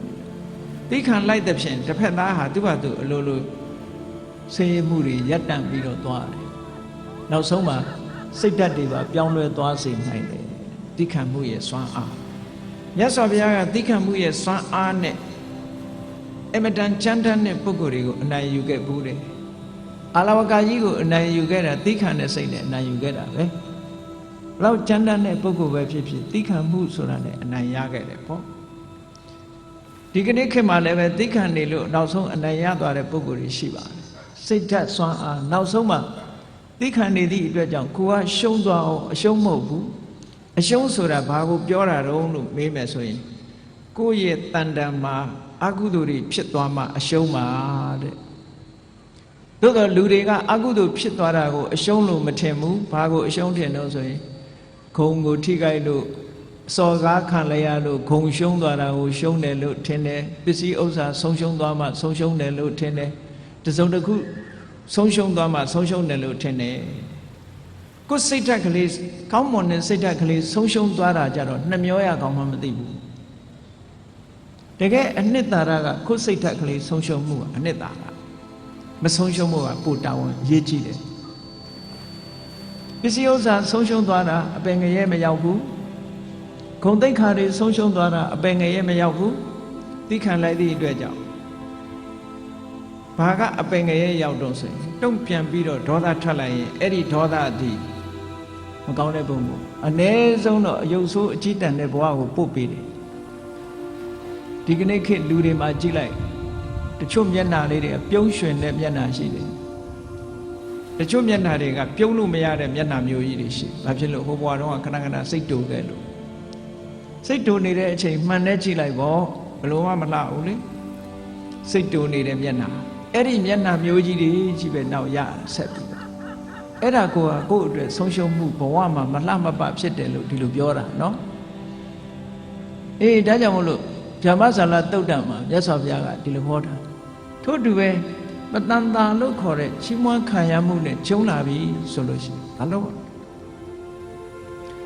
ချီးမွမ်းခံရမှုနဲ့ကျုံလာပြီဆိုလို့ရှိရင်လေဝမတာနဲ့ဘဝင်မမြင့်လိုက်နဲ့လို့ပြောရသောအပြင်လူတွေကဝမ်းသာပြီဆိုရင်လောကရန်လို့မထင်ကြဘူးအဲ့ဒါလေလောကရန်ကိုမခံနိုင်လို့စိတ်ရဲ့လှုပ်ရှားမှုလို့ခေါ်တယ်ချီးမွမ်းခံရလို့ရှိရင်တဲ့ဝမ်းသာနေမယ်ဆိုရင်ဘာဆုံးရှုံးနိုင်လို့ဆိုလို့ရှိရင်အဲ့ဒီဝမ်းသာမှုကြောင့်ဒါလေးတွေကျင့်တတ်နေပြီးတော့ကိုယ့်ရဲ့တိုးတက်မှုအတွက်အန္တရာယ်ဖြစ်တယ်ဟောဘဝင်မြင့်သွားရင်ဒီတဲ့ပို့ဆိုးတဲ့အန္တရာယ်တွေရောက်နိုင်တယ်ပေါ့ဝမ်းသာလွန်အားကြီးနေတဲ့ပုဂ္ဂိုလ်တယောက်အသိဉာဏ်မှာတုံ့သွားနိုင်တယ်ဒါကြောင့်ဝမ်းသာမနေနဲ့ဘာလို့က appreciate လုပ်ရမယ်အေး तू ပြောတာမှန်တယ် तू ချီးမွမ်းတဲ့အတိုင်းဟုတ်တယ်ဒီလိုပဲ appreciate လုပ်ဒါလောကရန်တွေနဲ့ပတ်သက်ပြီးတော့မြတ်စွာဘုရားကဟောတဲ့ဒေသနာတွေလက်တွေ့ကျင့်သုံးရမယ်ဟာဘုရားတရားတော်ကဆေးဝါးလိုပဲယောဂပျောက်ခြင်းဆေးဝါးတောက်ရတယ်လို့ပဲတရားဓမ္မကိုအတိုင်းဒီဘဝမှာလှပခြင်းလို့ရှိရင်တော့ဘုရားရဲ့ဆုံးမဩဝါဒအတိုင်းတကယ်လက်တွေ့ကျင့်သုံးဖို့ကျင့်လို့မရတဲ့တရားဆိုတာမရှိဘူးလက်တွေ့ကျင့်သုံးပြီးကိုယ်စိတ်လေးကိုခိုင်မာအောင်ကြိုးစားအားထုတ်ထားအောင်ပြောဒုက္ခဒုက္ခလူလောကမှာအစဉ်ပြေတဲ့အခါမှာချမ်းသာလို့အစဉ်မပြေတဲ့အခါမှာဆင်းရဲဒုက္ခအကြက်တဲတွေတွေ့အဲ့ဒါလို့တွေ့လာတဲ့အခါမှာလည်းပဲဆင်းရဲဒုက္ခတွေကြုံတဲ့အခါမှာ depression မဖြစ်ဖို့စိတ်ဓာတ်မကျဖို့စိတ်သက်သာရတဲ့နိလန်းတွေနဲ့တွေ့ရမယ်မြတ်စွာဘုရားပေးထားတဲ့ general point ကတော့ဘာတုံးဆိုလို့ရှိရင်ဘယ်အရာမှမမြဲဘူးတဲ့တခဏပဲဆိုတဲ့အတွေးလေးနဲ့သိခံပါဆင်းရဲတဲ့အတိုင်းအတာတစ်ခုကိုအဲ့ဒါနဲ့ခုခံကာကွယ်ထားသည့်အတွက်ကြောင့်ကိုယ်စိတ်ဓာတ်မှာ depression ဖြစ်တယ်ဆိုတာမရှိဘူးစိတ်ဓာတ်တွေနှိမ့်ကျသွားတာမျိုးမရှိဘူးတဲ့ခုခံနိုင်တယ်အေးချမ်းသာဒုက္ခနဲ့တွေ့လာလို့ရှိရင်လေလူတွေကဘဝင်မြင့်ပြီးအောက်ခြေလွတ်တတ်တယ်အဲ့ဒါလို့မဖြစ်ရအောင်လည်းပဲခုနကအေးချမ်းသာတယ်ဆိုတာလေထာဝရမဟုတ်ဘူးတခဏမျှတာဖြစ်တယ်လို့မှန်ကန်တဲ့အတွေးလေးတွေနဲ့တွေးပြီးတဲ့အခါမှာကိုယ့်ရဲ့စိတ်ဓာတ်ရင်းရိုင်မှုမရှိအောင်ကြန့်ခိုင်အောင်ကြိုးစားရမယ်ဒါကိုပြောတာကောင်းဆိုးလောကရန်ကြံ့ကြခံဘဝကိုလှလှပပဒီဆောက်ခြင်းဟောဒီလောကရန်ခံနိုင်ရှိဖို့ကြိုးစားရမယ်ဒါနံပါတ်1နော်လောကရန်ခံနိုင်အောင်ကြိုးစားဘယ်ပုဂ္ဂိုလ်ပဲဖြစ်ဖြစ်လောကရန်ဆိုတာရှိတာကြီးပဲ ဆင်းရဲတဲ့ပုဂ္ဂိုလ်မှလည်းရှိတယ်ချမ်းသာတဲ့ပုဂ္ဂိုလ်မှလည်းရှိတယ်ဘယ်နိုင်ငံသားပဲဖြစ်ဖြစ်ဘာလူမျိုးပဲဖြစ်ဖြစ်ဘာဘာသာကိုယ်ွယ်ဒါတွေကတညီတယ်ပဲဘာဖြစ်လို့လောကဓမ္မလောကရဲ့သဘာဝလို့ပြောတာနော်ကဲရတယ်ချီးမွမ်းတယ်ဆိုတာချီးမွမ်းတဲ့လူကချီးမွမ်းတယ်ကဲရတဲ့လူကကဲရတယ်အလုံးသိကြလိမ့်မယ်လေဒီခါတော့ကအမေရိကန်သမ္မတအရင်သမ္မတအီရတ်သွားတဲ့အခါကျတော့သတင်းစာဆရာတယောက်ကဖဏနဲ့ထုတယ်မဟုတ်လားဘာပဲဖြစ်ဖြစ်တခုခုအစော်ကားဆိုတာနိုင်ငံကောင်းဆောင်သမ္မတဖြစ်နေစော်ကားခံရတာမျိုးရှိတာစိတ်ဓာတ်ရေးရမတုံလို့ဖို့ကတိတ်အရေးကြီးတယ်ဟောကိုယ်လည်းကိုယ်အတိုင်းတာသူလည်းသူ့အတိုင်းတာလောကမှာနေတဲ့ပုဂ္ဂိုလ်တိုင်းဟာစိတ်ဓာတ်ကြန့်ခိုင်ဖို့ကြိုးစားရမယ်အဲ့ဒီစိတ်ဓာတ်ကြန့်ခိုင်တယ်ဆိုတာသူကသူကြန့်ခိုင်လာမှာမဟုတ်ဘူးကိုယ်တိုင်ကြိုးစားဖို့လိုအပ်တယ်ဘာဖြစ်လို့လို့ဆိုရင်ခန္ဓာကိုယ်ကြီးကြန့်ခိုင်အောင်ဘာတွေလုပ်ကြလူတွေလမ်းလျှောက်ကြတယ်ကျန်းမာရေးလေ့ကျင့်ကြတယ်ဟုတ်တယ်မလားကျန်းမာရေးလေ့ကျင့်ကြတယ် physical exercise တွေလုပ်ကြတယ်အားကစားသမားတွေဆိုမငေါနိုင်မပန်းနိုင်အားကစားလေ့ကျင့်မှုတွေသို့သောလောကလူသားတွေမေ့နေတာလုပ်ဖို့မေ့နေတာဘာလို့ဆိုရင် mental exercise ပဲ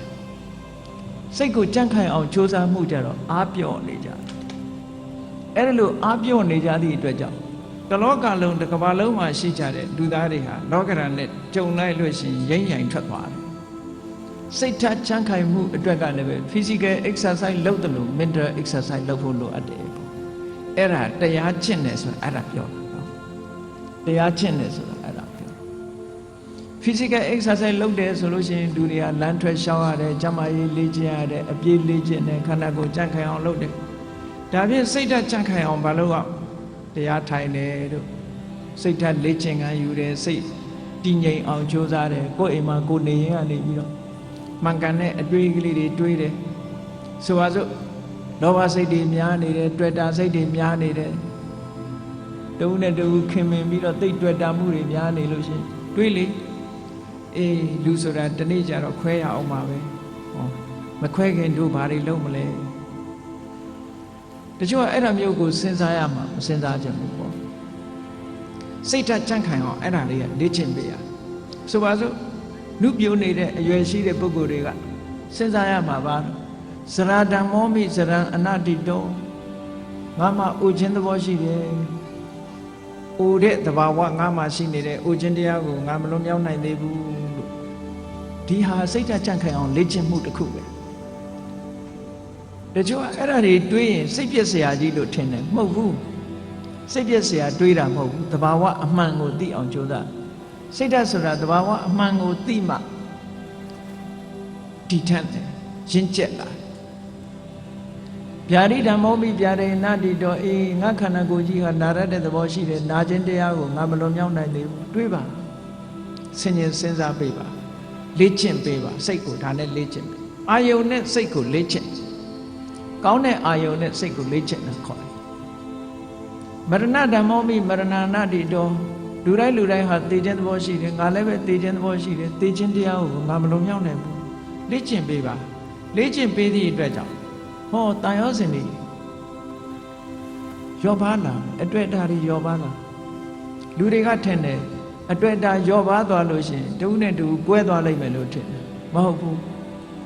တန်ရောစင်နဲ့တွေ့တာဟာမေတ္တာနဲ့တွေ့တာနဲ့မတူတူနဲ့တူမေတ္တာနဲ့ကုညီဆောင်းလျှောက်တာကမှပိုးခိုင်တာတန်ရောစင်ကမခိုင်ဘူးတန်ရောစင်ဆိုတာကိုယ်အလိုချလေးဖြစ်နေတုန်းနဲ့တန်ရောစင်ကိုယ်စိတ်တိုင်းမကြတော့ဘူးဆိုတာနဲ့တပြိုင်နက်တန်ရောစင်မရှိတော့တဏှာရဲ့သဘောကခုကောင်းစားဖို့ပဲကြည့်တယ်ဆိုပါစို့သားသမီးတွေကိုမိဘတွေကချစ်တယ်နဲ့ပြောကြတယ်သားသမီးချစ်တာလားကိုချစ်တာလားသေချာဆန်းစစ်ကြည့်အများကတော့ဖြေလိုက်မယ်သားချစ်တယ်သမီးချစ်တယ်ပေါ့ဒါဖြင့်အဲ့ဒီသားသမီးကိုဘာကြောင့်ချစ်နေတာတုံးလို့မေးလိုက်လို့ရှိရင်ဒီသားသမီးလေးကိုကြည့်ပြီးတော့ကိုယ်စိတ်ထဲမှာစိတ်ချမ်းသာနေတယ်အာကိုးနေတယ်ယုံကြည်နေတယ်ငါတက်ကြည့်ရင်ငါသားလေးကငါဆောင်းရှောက်မှာပဲငါသမီးကငါဆောင်းရှောက်မှာပဲနဲ့ဟောအာကိုးမှုတွေတွေ့တာမှုတွေအဲ့ဒီလိုမျောလင့်ချက်ကလေးတွေနဲ့ထင် အဲ့ဒီသားသမီးကကိုယ်ဒုက္ခပေးလာပြီဆိုရင်မိဘတွေမလုပ်ကြတော့အိမ်ကနေနှင်ချပြီးအမွေပြတ်ကြော်ညာကြတယ်မဟုတ်လားအဲ့ဒါဖြင့်အဲ့ဒီသားသမီးကိုချစ်တယ်ဆိုတာဘာကိုချစ်တာတော့လို့မေးလို့ရှိရင်ကိုယ့်ရဲ့ပျော်ရွှင်မှုကိုဖျက်ဆီးလာပြီးကိုယ့်ရဲ့ဘဝကိုထိခိုက်လာပြီးဆိုလို့ရှိရင်အဲ့သားသမီးမချစ်တော့အဲ့ဒါကိုကြည့်မယ်ဆိုရင်မိဘတွေကတကယ်ချစ်တယ်ဘာကိုချစ်တာတော့ကိုယ့်ဘဝကိုချစ်တာပဲကိုယ့်ဘဝကိုထိပါလာပြီးနှောင့်ယှက်လာပြီးဆိုရင်လက်မခံတော့ဘူးလေချစ်လာပါတယ်ဆိုတော့ဇနီးမောင်နှံတွေ divorce လုပ်ကြတယ်၊ကွာရှင်းကြတယ်။ဘာဖြစ်လို့ပြောကြတဲ့အခါမှာစိတ်သဘောထားချင်းမတိုက်ဆိုင်လို့ဆိုလိုတာကသူ့စီကကိုပျော်ရွှင်မှုမရဘူးကိုယ့်စီကသူပျော်ရွှင်မှုမရဘူးကိုယ့်ရဲ့ပျော်ရွှင်မှုတွေဆုံးရှုံးကြတယ်အဲ့ဒီဆုံးရှုံးတာကိုမကြိုက်တာပဲအမှန်တကယ်အနှစ်သာရကိုလိုက်ရှာကြည့်လို့ရှိရင်မြတ်စွာဘုရားကဒါကြောင့်မို့ဟောတာအတ္တတမံပေမနတ္ထိကိုချစ်တာလောက်တခြားကိုအချစ်နဲ့တူတဲ့အချစ်ဆိုတာမရှိဘူးလို့ဒီလိုပြောတာဒါတကယ်ကိုအစစ်မှန်ဟောအေးဒါကြောင့်မို့လို့မေတ္တာဆိုတာကတော့အဲ့ဒါမျိုးမဟုတ်ဘူး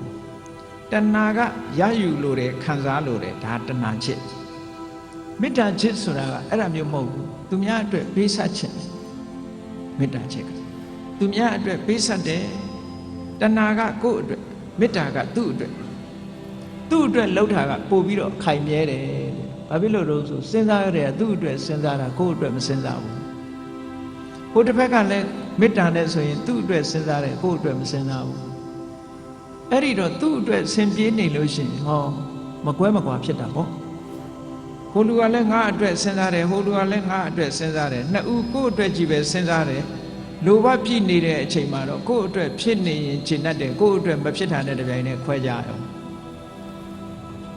အဲ့တော့မေတ္တာချစ်နဲ့တဏှာချစ်တခြားနည်းနဲ့ပြောမယ်ဆိုလို့ရှိရင်မေတ္တာချစ်ကအေးမြပြီးတော့တဏှာချစ်ကပူလောင်နေတဏှာရဲ့နောက်ွယ်မှာဘာတွေလာတော့ဆိုတောကဆိုတာရောက်လာစိုးရိမ်တာတွေပူဆွေးတာတွေဒါတွေဖြစ်လာမေတ္တာရဲ့နောက်ွယ်မှာဒါတွေလုံးဝမရှိဘူးအေးချမ်းတယ်တည်ငြိမ်တယ်ဆိုတာပဲဖြစ်တယ်ဒါကြောင့်မို့မေတ္တာနှလုံးသားနဲ့ချစ်နိုင်အောင်ကြိုးစားအဲ့ဒါပို့ပြီးတော့ခိုင်မြဲတယ်စိတ်ဓာတ်ကြံ့ခိုင်မှုနဲ့ပတ်သက်ပြီးတော့ဒါကိုမြတ်စွာဘုရားအေးလောကရန်နဲ့ကျုံလာပြီဆိုလို့ရှိရင်ကြံ့ခံနိုင်အောင်လေ့ကျင့်ရစိတ်ဓာတ်ကိုလေ့ကျင့်ပေးရမယ်လေ့ကျင့်တယ်ဆိုတဲ့နေရာမှာဘာနဲ့လေ့ကျင့်သမထကျင့်စဉ်တစ်ခုကိုကျင့်တာလဲဒါလေ့ကျင့်တာပဲဝိပဿနာကျင့်စဉ်တစ်ခုကိုကျင့်တာလဲလေ့ကျင့်တာပဲအဓိကကတော့ wise attention လို့ဆိုတယ်မှန်မှန်ကန်ကန်စဉ်းစားတတ်မှုပါယောနိသောမနတိကာရလို့ခေါ်တယ်မှန်မှန်ကန်ကန်စဉ်းစားတယ်ဆိုတာဘာတော့ဆိုရင်အဆိုးဘက်ကမကြည့်ဘူးကောင်းဘက်ကကြည့်အကုသိုလ်ဖြစ်အောင်မကြည့်ဘူးကုသိုလ်ဖြစ်အောင်ကြည့်တယ်ကောင်းဘက်ကတွေးတယ်အရာရာမှာအကုန်လုံးအကောင်းဘက်ကတွေးရမှာလားလို့ဆိုဒီလိုတော့မဟုတ်ပါဘူးမှန်ကန်တဲ့ဘက်ကအကောင်းဘက်ကစဉ်းစားနိုင်တတ်ရအဆိုးဘက်ကကြည့်လို့ရှိရင်အဆိုးဆိုတာအပြစ်ကိုကြည့်တဲ့အခါမှာအရာရာမှာအမှန်ကိုကြည့်ဖို့လိုအပ်တယ်ပေါ့ဆိုပါစို့လူတယောက်ပေါ်မှာကိုယ်ကဒေါသဖြစ်တယ်ဒေါသဖြစ်တယ်ဆိုတာ तू ဘာအတွေးနဲ့ तू ဒေါသဖြစ်တယ်လဲလို့ဆိုရင်ဟေးဒီကောင်ကငါ့ကိုစော်ကားတယ်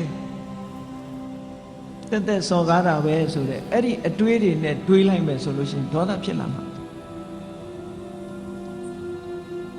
အဲ့ဒီအတွေးမဟုတ်ဘဲနဲ့ပြောင်းပြီးတော့တွေးလိုက်တယ်အေး तू ဆဲတာ तू ဆိုးတာငါကပ်ပါတာမဟုတ်ဘူးငါနဲ့မဆိုင်ဘူး तू ဆိုး तू ခံလိုက်မယ်ငါမပတ်သက်ဘူးလို့ဆိုရင်သူ့ပုံမှာဒေါသမထွက်ပြန်အတွေးလေးဟာဒီနားလေးတွေပဲကပ်ပြီးတော့ခွင့်လွတ်တတ်တဲ့အတွေးဆိုတာလည်းရှိလူတွေကကိုကြတော့ခွင့်လွတ်တယ်သူများကြတော့ခွင့်မလွတ်ဘူးဆိုတာလောကမှာထင်ရှားတယ်နော်ကိုကြောင့်ဖြစ်လို့ရှိရင်မတော်တဆလို့ပြောတယ်သူများကြောင့်ဖြစ်လို့ရှိရင်နမောနမဲလို့ပြောတယ်တကယ်ကိုအဲ့ဒါလို့ဖြစ်တယ်နော်သူများကြောင့်တစုံတစ်ခုဖြစ်သွားရင်ဟာဒီလူကနမောနမဲနေလို့ဖြစ်တယ်ကိုကြောင့်ဖြစ်ရင်တော့မတော်တဆသူများကြောင့်လည်းမတော်တဆလို့တွေးလိုက်ရင်ဒေါသမဖြစ်တော့ဘူးအဲ့ဒါအော်မတော်တဆဖြစ်ရှာတာပဲနော်ဒါစိတ်ဓာတ်ရဲ့အကြံခံမှုတွေပဲကိုယ်ကိုလေ့ကျင့်ပေးရမှာအောင်ပြော သူများပေါ်မှာအပြစ်နေမြင်နေသေးတဲ့များကာလပတ်လို့မေတ္တာဆိုတာသက်ဝင်နိုင်ဖို့မဖြစ်ဘူးတဲ့ဘယ်ရာပဲဖြစ်ဖြစ်အစဉ်ပြေအောင်စဉ်းစားတတ်ဖို့လိုတယ်ပေါ့အကောင်းဘက်ကကြည်တာတွေဟာစိတ်ဆင်းရဲမှုကိုကာကွယ်ပေးနိုင်တာလို့သိကြတယ်ပုံမြင်လေးတစ်ခုရှိတယ်မြေထားမောင်းတဲ့မြေထားမောင်းသမားတစ်ယောက် engine driver မြေထား driver တစ်ယောက်ဘယ်တော့ဖြစ်ဖြစ်သူကအကောင်းဘက်ကကြီးပဲပြောတယ်အဆိုးဘက်ကဘယ်တော့မှမချစ်ဘူးကောင်းဘက်ကကြီးပဲပြောလို့ရှိတယ်ဒီနေ့ကျတော့ဘာဖြစ်တုံးဆိုမတော်တဆသူ accident ဖြစ်တယ်ဆေးရုံတင်လိုက်ရဆေးရုံတင်လိုက်ရတော့ခြေထောက်တစ်ဖက်ဟာမြေထားကျိတ်ပြီးတော့အမတန်အခြေအနေဆိုတော့ခြေထောက်တစ်ဖက်ဖြတ်ရမယ်ကိန်းရောက်သွားအဲ့ဒီမှာသူ့မိတ်ဆွေတွေကသတင်းသွားမေးတယ်မေးရင်သူ့ကိုပြောတာမင်းဘယ်တော့မှဆိုအကောင်းဘက်ကကြီးပဲပြောတယ်အကောင်းကြီးပဲမြင်တယ်မင်းဒီတစ်ခါမင်းကိုမင်းဖြစ်တဲ့အခါအကောင်းမြင်နိုင်အောင်မလားပေါ့အကောင်းမြင်နိုင်အောင်မလားမင်းကိုယ်တိုင်ခြေထောက်တစ်ဖက်ဖြတ်ရတော့မင်းဘယ်လိုလုပ်အကောင်းမြင်မလို့ဆိုတော့အဲ့ဒီလူကပြုံးပြီးတော့ဘာပြောတော့ဆိုလို့ရှိရင်တငယ်ချင်းတို့တဲ့ငါဒီကနေ့ကစပြီးတော့ခြေထောက်ဒီဖနက်ဟာတစ်ဖက်ဖိုးသက်သာသွားပြီငါဖနက်ဟာတိတ်နှစ်ခုမဝယ်ရတော့တစ်ခုပဲဝယ်ရတော့အကောင်းဘက်ကနေကြည့်ပြောတယ်နော်ဖနက်တရံထဲမှာတစ်ဖက်စာပဲငါဝယ်ရတော့မယ်ဆိုတစ်ဖက်ဖိုးငါသက်သာသွားပြီလို့ပြောတယ်ခြေတော့ဖြတ်ရလို့ဖြစ်ရလေခြင်းဆိုတဲ့အတွေးကိုမတွေးဘူးအေးဖနက်တစ်ဖက်ဖိုးသက်သာသွားပြီအကောင်းဘက်ကမြင်တာတချို့နေရာမှာ wise attention ဆိုတာအဲ့ဒါမျိုးကိုပြောတာတစုံတစ်ခုဖြစ်လာလို့ရှိရင်စိတ်ဆင်းရဲနေမဲ့အစားအကောင်းဘက်ကလှည့်တွေးပြီးတော့လှုပ်တင်လှုပ်ထိုက်တာလှုပ်အောင်ဒါပြောတာနော်လှုပ်တင်လှုပ်ထိုက်တာစိတ်ပူပန်တာနဲ့လှုပ်တင်လှုပ်ထိုက်တာဆိုတာနဲ့တခြားစီတချို့ကမကောင်းတာဖြစ်ပြီဆိုလို့ရှိရင်စိတ်ထဲကပူပန်ပြီးတော့ဘာလို့မှမသိညာလို့မှမသိစိတ်တွေဆင်းရဲပြီးတော့အဲ့ဒါလိုနေတယ်အဲ့ဒါလို့မဟုတ်ဒါအဖြေမဟုတ်ဘူးအဖြေမဟုတ်ဘူးစိတ်ပူပန်နေမဲ့အစားပူပန်မှုကိုရှော့ချပြီးတော့ဘာလို့သင့်တယ်ဆိုတာကိုစဉ်းစားဖို့ပဲလိုအပ်တယ်ဟောလားစိတ်ရဲ့စွမ်းရည်တွေကိုဒီလိုလေ့ကျင့်ပြရမယ်ပြောအဲ့ဒါမှကိုယ့်ရဲ့ဘဝမှာအလှဆင်လို့ရမှာပေါ့ညမို့ဆိုရင်ဘဝမှာအလှဆင်လို့မရနိုင်ဘူးအေးကောင်းပြီကောင်းဆိုးလောကရန်ကြံ့ညံ့ခံလျက်အာမန်အပြည့်တတိမကွာပညာမျောမြင်အလုတ်ဝင်အလှဆင်ကြတို့ဘဝကောင်းဆိုးလောကရန်ကြံ့ညံ့ခံဆိုတာလောကရန်ကိုကြံ့ညံ့ခံနိုင်ပြီးစိတ်ဓာတ်တွေကရင့်ကျက်လာပြီဒီလောက်နဲ့ကျင့်နိုင်ရမလားဆိုကျင့်နိုင်ရတယ်ဘာတွေလိုတော့ဆိုရင်စိတ်အားမှန်တွေကိုမွေးမြူရမယ်မန်ဆိုတာမာနကိုပြောတာမဟုတ်ဘူးဒီနေရာမှာစိတ်ဆွမ်းအားတွေကိုပြောတာစိတ်ဆွမ်းအားတွေဆိုတာဘလောက်ထက်မြက်တယ်လဲလူတွေရဲ့တဏ္ဍာမှာရှိတဲ့စိတ်ဆွမ်းအားခုနကတော့တိရစ္ဆာန်တွေကိုချုပ်ကင်နိုင်တဲ့စွမ်းအားဟာလူတွေမှာရှိတယ်အဲ့ဒါဘာလို့ဆို brain ပဲအဲ့ဒီ brain ဆိုတာတင်စားပြီးတော့ပြောတာဘာလို့ပညာကိုပြောတာပညာသားနေသည့်အတွက်ကြောင့်လူတွေဟာတိရစ္ဆာန်လောကကြီးကိုချုပ်ကင်ထားနိုင်တယ်ဒါဖြင့်လူတွေရဲ့တန်တဲ့မှာတိုးမြင့်ပေးရမယ်စွမ်းရည်တတ္တိတွေဘယ်နှခုရှိသလဲလို့ဘုရားမြတ်စွာရဲ့စာပေကျမ်းဂန်အရာပြောရမယ်ဆိုလို့ရှိရင်အဋ္ဌိပါဒပြည့်စုံမှုရဲ့အကြောင်းတရားတွေ means of accomplishment အဋ္ဌိဆိုတာ accomplishment ပါဒဆိုတာ mean way of accomplishment condition of accomplishment အဲ့ဒီအောင်မြင်မှုရဲ့အကြောင်းတရား၄မျိုးဆိုတာဘာတွေတုံးဆိုရင်စန္ဒရှိရပြင်းထန်ရမယ်ကောင်းမြတ်တဲ့ဘက်မှာကိုဖြစ်ချင်တဲ့စန္ဒတစ်ခုအခုဒီမှာတရားဝဲကြီးကျင့်ပါတယ်ပထမအကြိမ်ဖြစ်ချင်တဲ့စန္ဒကြောင့်မလို့တရားဝဲဖြစ်လာစန္ဒကနေကြီးစိုးထားသည့်အတွက်ကြောင့်ဘာလို့ရဆိုတဲ့လူတွေရဲ့စိတ်ထဲမှာဖြစ်လာတယ်တရားပွဲဖြစ်လာရင်ဘာလို့ရဆိုပြီးတော့ဝေယဝိဆာအစပြီးမကြီးမညူလုံးကြ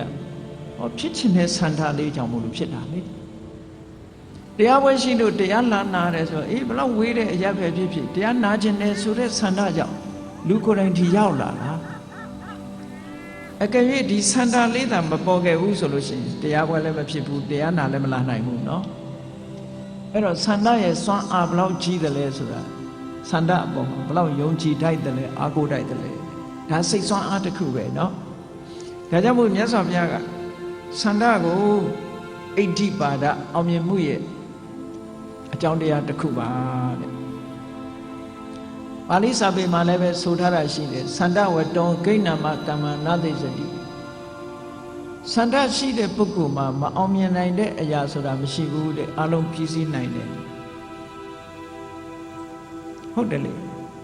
အရေးကြီးတာကစိတ်စန္ဒဂေါတမမြတ်စွာဘုရားရဲ့အလောင်းသူမိတာဘဝမှာဒီပင်ကရာမြတ်စွာဘုရားနဲ့ကြုံတွေ့လာတော့ဒီပင်ကရာမြတ်စွာဘုရားကိုကြည့်ပြီးသူကိုယ်တိုင်ဘုရားဖြစ်ခြင်းနဲ့စန္ဒဖြစ်တယ်အကယ်၍သာဘုရားဖြစ်ခြင်းနဲ့စန္ဒမရှိဘူးဆိုရင်ဘုရားအလောင်းမဖြစ်ဘူးအဲ့ဒီချိန်ဒီပင်ကရာမြတ်စွာဘုရားရဲ့ထံမှာပဲတရားတော်အားထုတ်လိုက်ရင်ယန္တာဖြစ်သွားနိုင်တဲ့အနေအထားတစ်ခုပဲသို့သောသူ့ရဲ့စန္ဒကအဲ့ဒါမဟုတ်ဘူးကိမေဧကေနတိနေနပုရိသေနဓမ္မတတိနငါလိုစွန့်ရည်တတ္တိရှိတဲ့ပုဂ္ဂိုလ်တယောက်ကတူးရဲနဲ့တန်တရာပင်လယ်ကြီးကိုဖြတ်ကူးလို့ဘာကျိုးရှိမလဲတဲ့သူကိုသူမေးပြီတဗ္ဗညုတံပါပုနိတ္တဝတန္တရိတံတတေဝကဆုံးဖြတ်ချက်ချလိုက် determination စန္ဒကိုအခြေပြုပြီးတော့တဗ္ဗညုတဉာဏ်ကြီးကိုရအောင်ယူပြီးတော့ဘုရားဘဝနဲ့တတ္တဝါတွေကိုချစ်ချွတ်မယ်ဆိုတဲ့စန္ဒအဲ့ဒီစန္ဒကြောင့်မို့လို့ဘုရားစုပန်တဲ့ကိစ္စအောင်မြင်သွားတာဘယ်လို့ဆိုရင်မအောင်မြင်နိုင်ဘူးတဲ့အဲ့တော့ဒီလောက်ခက်ခဲတဲ့ဘုရားဖြစ်ဖို့အရာတစ်ခုတောင်အောင်မြင်နိုင်တယ်ဆိုရင်တာမန်ကိစ္စလေးတွေဘာလို့မအောင်ပါလဲစန္ဒရှိလို့ရှိရင်အောင်ပါထိုစန္ဒကိုပဲမြတ်စွာဘုရားကအဓိပတိလို့ခေါ်သေးတယ်တခါတရံလူရဲ့စိတ်ဆွမ်းအားတွေကိုဘယ်သူကလွှမ်းမိုးထားတော့ဆိုရင်စန္ဒကလွှမ်းမိုးထားတယ်အဲ့ဒါကိုပဲအဓိပတိပစ္စယောလို့24ပစ္စည်းမှာမြတ်စွာဘုရားဟောထားတာစန္ဒဆိုတဲ့အဓိပတိဒီစိတ်ပိုင်းဆိုင်ရာအလုံးကိုလွှမ်းမိုးကြီးစိုးထားတယ်စိတ်ပိုင်းဆိုင်ရာလွှမ်းမိုးကြီးစိုးထားတယ်လို့စိတ်ပိုင်းကိုလွှမ်းမိုးထားလို့ရှိရင်ရုပ်ပိုင်းဆိုင်ရာကိုလည်းလွှမ်းမိုးကြီးစိုးထားတယ်စိတ်ကိုလွှမ်းမိုးနိုင်ရင်ရုပ်ပါလာတာပေါ့အဲ့ဒါကိုအဘိဓမ္မာမှာစန္ဒာဓိပတိစန္ဒတံပြုတ်တကနာဓမ္မနာတန်သမုဋ္ဌာနာနိစ္စရူပနာအဓိပတိပစ္စေနပစ္စယောလို့ဒီလိုဟောတာစန္ဒာဓိပတိဟာစန္ဒနဲ့ရှင်တွဲလာတဲ့စိတ်ဓာတ်တွေထိုစိတ်ဓာတ်ကထုတ်လုပ်လာတဲ့ရုပ်တွေအဲ့ဓာတွေပေါ်မှာကြီးစိုးထားတယ်ဒါကြောင့်မို့လို့တစုံတစ်ခုလှုပ်ချင်ပြီဆိုတဲ့စန္ဒပေါ်လာတာနဲ့တကြိုင်နဲ့ထိုစန္ဒသည်ရော်ရဲစန္ဒမျိုးမဟုတ်ဘူးဆိုရင်အောင်မြင်အောင်လုပ်တာပဲလို့ဒါစန္ဒကနေဥဆောင်ပါအေးစန္ဒကဥဆောင်သွားတဲ့အခါမှာအလှဲ့ကစန္ဒကဥဆောင်လို့စလာပြီဆိုရင်နောက်ကဘယ်သူဥဆောင်ဖို့လိုသေးတယ်လို့ဆိုရင်ဝိရိယဥဆောင်ဖို့လိုစန္ဒတော့ရှိပါရဲ့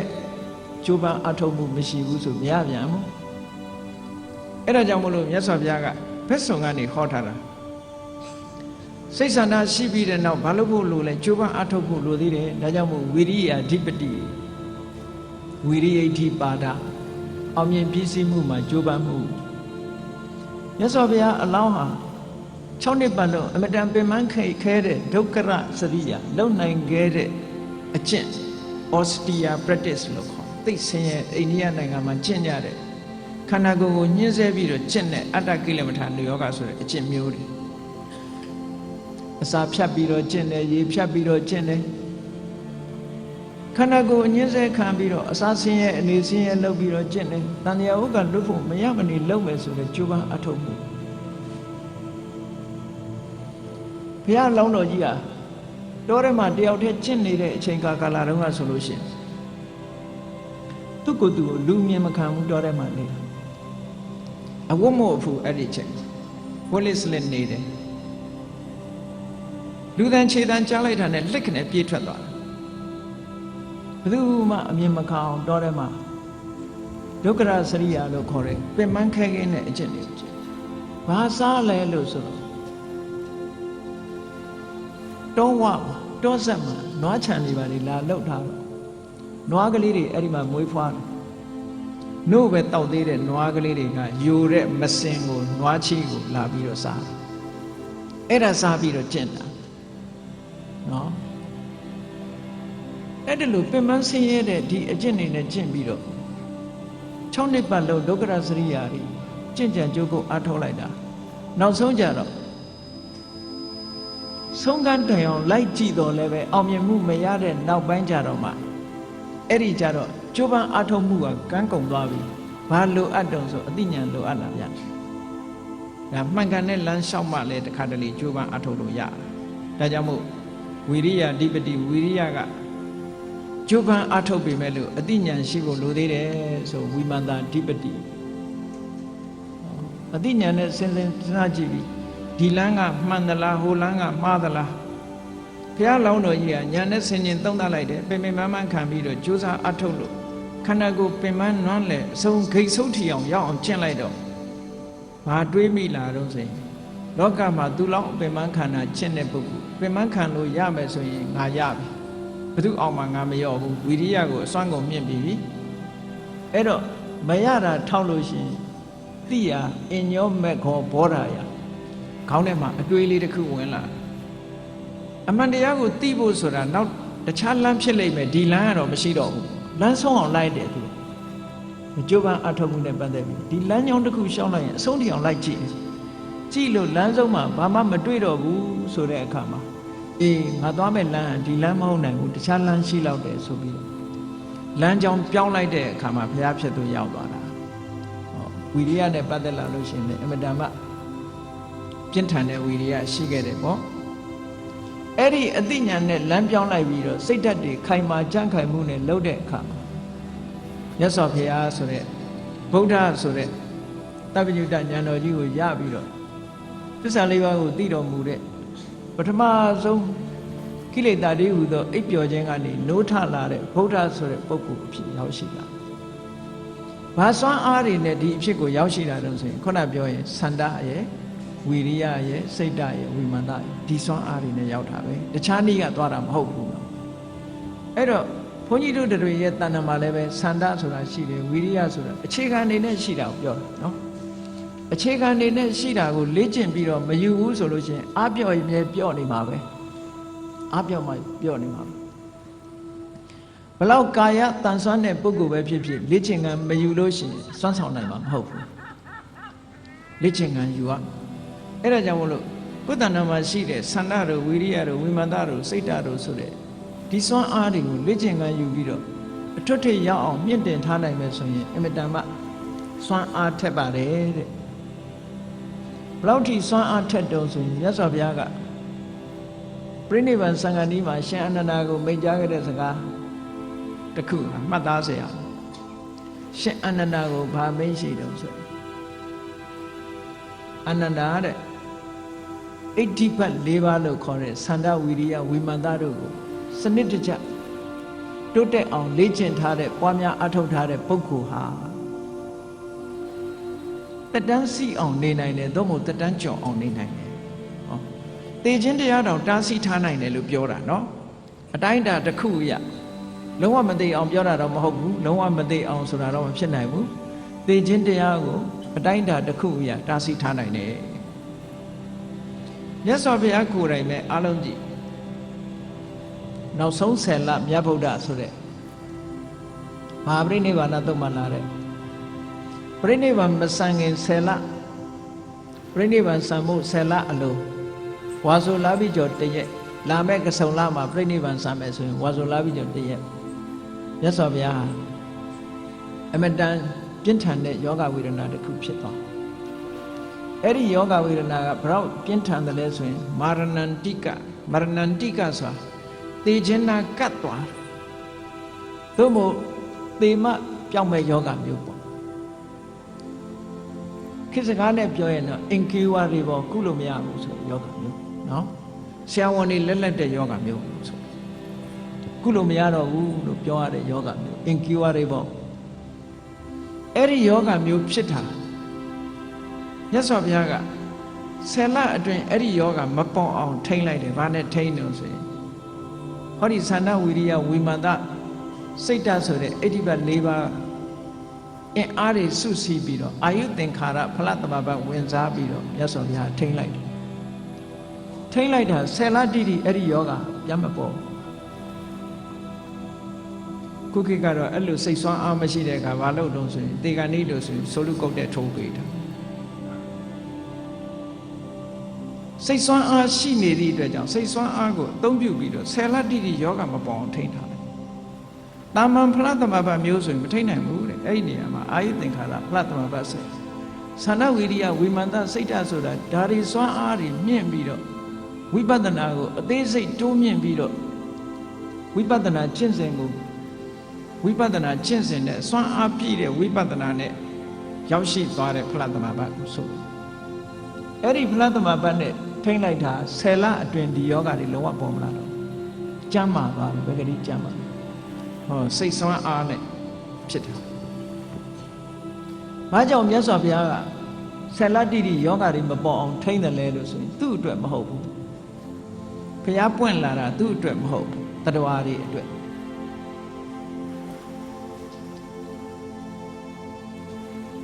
ဘယ်သူအတွက်လဲလို့ဆိုလို့ရှိရင်နောက်10 လပြည့်ကဆုံလပြည့်နေ့မှာမြတ်စွာဘုရားကိုလာရောက်တွေ့ဆုံမဲ့သူပ္ပတ္တဆိုတဲ့ပြပတ်ကြီးရှိတယ်အဲ့ဒီပြပိုက်ကြီးကမြတ်စွာဘုရားကသာ10 လစောပြီးပြိဋိဘံဆံသွားမယ်ဆိုရင်အဲ့ဒီပြပိုက်ကြီးကလွဲသွားပြီဘုရားတရားတော်ကိုမနာလိုက်ရဘူးဆိုလို့ရှိရင်အဲ့ဒီပြပိုက်ကြီးကလွဲသွားပြီဒီဘဝမရရဲ့နောက်ဘဝလည်းတော်တော်လေးဝေးသွားပြီပေါ့ခွင့်ကောင်းဆိုတာတစ်ခါမှကြုံတာလွဲသွားရင်နောက်ထပ်ပြန်မလာဘူးကြည့်လေမြတ်စွာဘုရားကသမထကျင့်စဉ်တွေကိုနီးယူပြီးတော့ကျင့်သုံးခဲ့တဲ့သူ့ရဲ့လောကီဘက်ကဆရာတွေလို့ပြောရမှာပေါ့သမထကျင့်စဉ်ကိုနီးလန်းပြီးပြလောက်လာတဲ့အာလာရကာလမဆိုတဲ့ယသိကြီးဥဒကရာမဗုဒ္ဓဆိုတဲ့ယသိကြီးတွေသမထကျင့်စဉ်တော့သူတို့ထွတ်ထိပ်ရောက်အောင်ပေါက်ရောက်ခဲ့ကြဥဒကရာမဗုဒ္ဓဆိုတာထွတ်ထိပ်ရောက်သို့တော့ဘုရားကသစ္စာ 4 ပါးဝိပဿနာကျင့်စဉ်ကြီးကိုတွေးရှိပြီးတော့သစ္စာ 4 ပါးကိုသိတဲ့ဘုရားဖြစ်ပြီးတဲ့နောက်မှာတရားဟောဖို့ကြည့်လိုက်တော့တဦးကတပတ်စောပြီးတော့ကွယ်လွန်သွားတယ်နောက်တဦးကတညတာစောပြီးတော့ကွယ်လွန်သွားရောသူတို့နောက်ရိမတရဖះလဲသူတို့တွေ့မှာမဟုတ်တော့ဘာဖြစ်လို့အရုပဘုံရောက်နေကြအရုပဘုံဆိုတာနန်းကြီးပဲရှိတယ်ဖះတရားဟောတဲ့အတန်နားမရှိတော့ကြားရမှာမဟုတ်မကြားရရင်သွားရောနန်းကြီးပဲအဲ့ဒီလိုနေကဘာပေါင်းမြောက်များစွာအသက်ရှိအဲ့ဒီကပြန်သေးအောင်မယ်သေးလာတဲ့အခါမှာလူပြေရောက်တာပြေရောက်မကောင်းတဲ့ဘုံရောက်ချင်လည်းရောက်သွားအောင်မယ်ဆုံးရှုံးနစ်နာမှုတွေဒီလိုရှိတယ်ပေါ့ထို့တူပဲသူပ္ပဒကြီးကလွဲသွားနိုင်တယ်ဒါကြောင့်မို့မြတ်စွာဘုရားကဒါဖြင့်မလွဲအောင်ကြိုတင်သွားပြီးတော့တရားဟောပါလားဆိုရင်အဲ့ဒီချိန်မှာစိတ်မဝင်စားသေးဘူး10 လစောပြီးသွားတရားဟောရင်လည်းစိတ်ဝင်စားမှာမဟုတ်ဘူးနော်လူဆိုတာစိတ်ဝင်စားမှလောက်တာလေခုကြည့်ပါလားဒီလမ်းမှာတောင်တရားပွဲအခုမှပထမအချိန်ဆိုတော့စိတ်ဝင်စားလို့လောက်တာအဲ့တော့သူပ္ပတ္တပြပိုက်ကြီးကစိတ်ဝင်စားတာမဟုတ်သေးဘူးနောက်ဆုံးမြတ်စွာဘုရားကုသိနာယောရောက်လို့ပြိဋိဘံစံတော်မဲ့ညသကောင် အချိန်လောက်ရောက်မှသူဖျားစီရောက်လာတာတော့မှသူကရင်ထဲကတန်တရားစကားကိုမေးချင်လို့ရောက်လာဘာမေးတုံးဆိုတော့ခိုင်းเสียဘာသာရေးခေါင်းဆောင်တွေသူတို့ဟာသူတို့ကိုသူတို့ဖျားလို့ဝန်ခံနေကြတယ်သူတို့ဝန်ခံတဲ့အတိုင်းဟုတ်သလားမဟုတ်ဘူးလားဆိုတာလာမေးတယ်သူမြတ်စွာဘုရားကအဲ့ဒါတွေမေးမနေနဲ့သူ့မှာအချိန်မရှိဘူးပေါ့အဲ့ဒါတွေမမေးနဲ့ဘုရားကရှင်းရှင်းလေးပြောတယ်မဂ္ဂင်၈ပါးဆိုတဲ့အကျင့်တရားမဂ္ဂင်၈ပါးဆိုတာအပြင်မှာရှိတာမဟုတ်ဘူးကိုယ်စိတ်ထဲမှာရှိတာမဂ္ဂင်၈ပါးဆိုတာအကျင့်အပြင်မှတ်ခြင်းနော်အမှန်မြင်တာရဲ့အမှန်တွေးတာရဲ့အမှန်ပြောတာရဲ့အမှန်လုပ်တာရဲ့မှန်ကန်တဲ့အသက်မွေးမှုနဲ့ယက်တည်တာရဲ့မှန်ကန်စွာကြိုးစားတာရဲ့မှန်ကန်တဲ့တတိမှန်ကန်တဲ့စိတ်တည်ငြိမ်မှုဆိုအဲ့ဒီစိတ်ဆွမ်းအားတွေကိုပြောတာနော်အဲ့ဒီစိတ်ဆွမ်းအားတွေကိုမထူထောင်ပဲအဲ့ဒီလမ်းကမလျှောက်ဖဲနဲ့ဘယ်ပုဂ္ဂိုလ်မှသောတာပန်သဂရကအနာဂါယနာဆောင်ဖြစ်နိုင်ဘူးမဂ္ဂင်၈ပါးအကျင့်တရားမရှိရင်စစ်မှန်တဲ့သာသနာကိုမဟုတ်ဘူးလို့ပြောတယ်။တဏှာဝုတ်ကဘယ်သူမှမလွတ်နိုင်ဘူးဒီလမ်းကြောင်းဟာတစ်ကြောင်းနဲ့ပဲရှိတယ်လို့မြတ်စွာဘုရားဟောပြီး အဲ့ဒီမှာသူလက်ခံပြီးဗုဒ္ဓဘာသာအဖြစ်ကူးပြောင်းလို့ထိုညမှာပဲယဟန်ဝတ်တရားကျင့်ဘုရားပြိဋိဘံမဆိုင်ခင်လေးမှာယဟန်ဖြစ်သွားတယ်နောက်ဆုံးတပည့်လို့ခေါ်တယ်သူ့အတွက်မြတ်စွာဘုရားဟာဆယ်လတိတိယောဂမဖြစ်အောင်ထိန်းလိုက်တယ်အဲ့ဒါဘာနဲ့ထိန်းလို့ဆိုရင်ဟောဒီစန္ဒဝီရိယဝိမာန်တစိတ်ဓာတ်ဆိုတဲ့ဒီစွမ်းအားတွေနဲ့ထိန်းတာပြော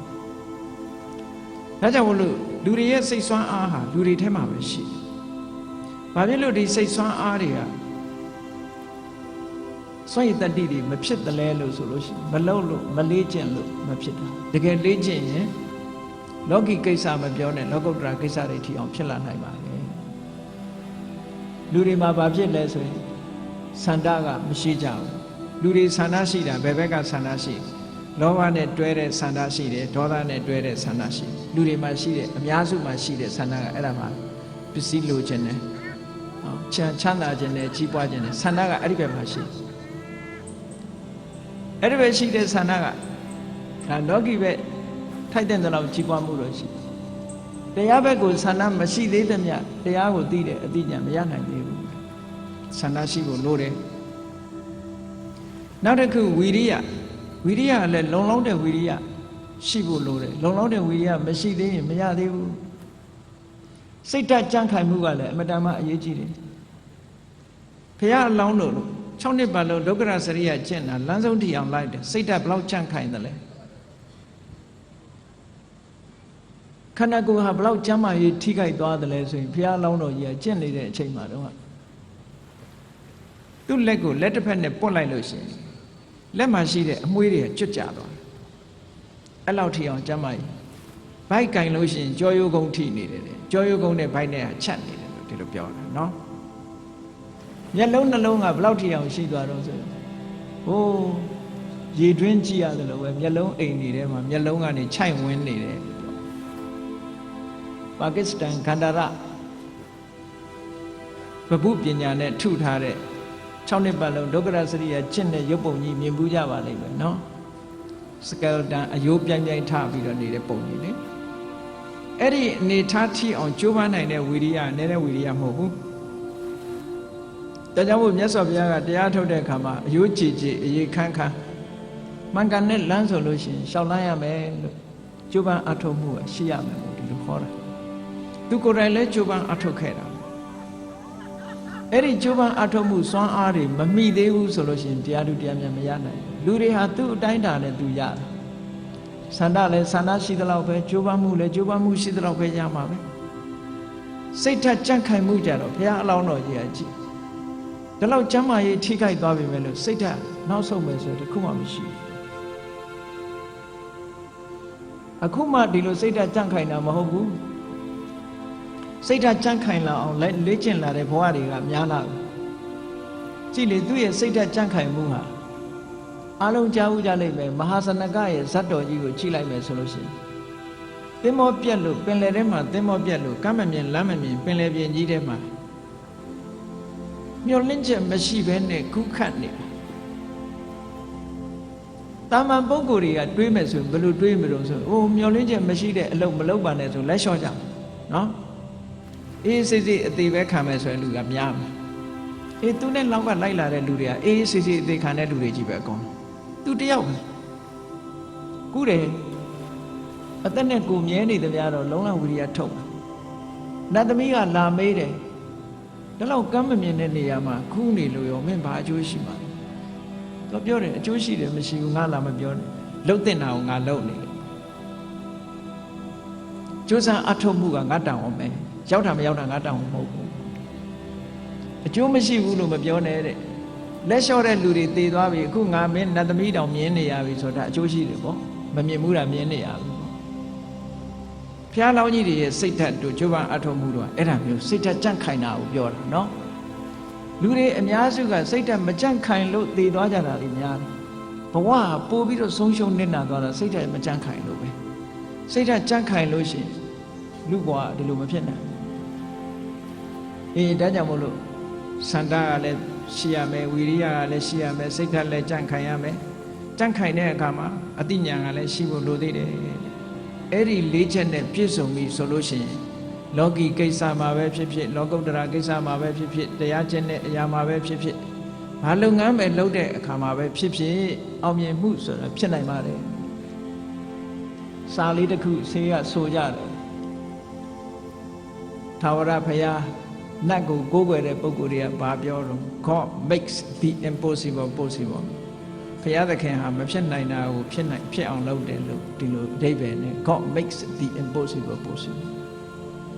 အဲ့ဒါကိုဘုန်းကြီးတို့ကပြောင်းထားလိုက်မယ်ဆိုရင်ဗုဒ္ဓရဲ့တရားတော်နဲ့ God ဆိုတာကိုယ့်ရဲ့အပြင်ဘက်ကဟုတ်ကဲ့လားကိုယ်ထဲမှာရှိရလားမရှိဘူးเนาะကိုရောဘယ်နှခါမြင်မှုလို့ဘယ်သူမှမြင်ဘူးဒီပိဋကတ်ထဲမှာ God မြင်မှုတဲ့လူတယောက်မှရှိမှာမထင်ဘူး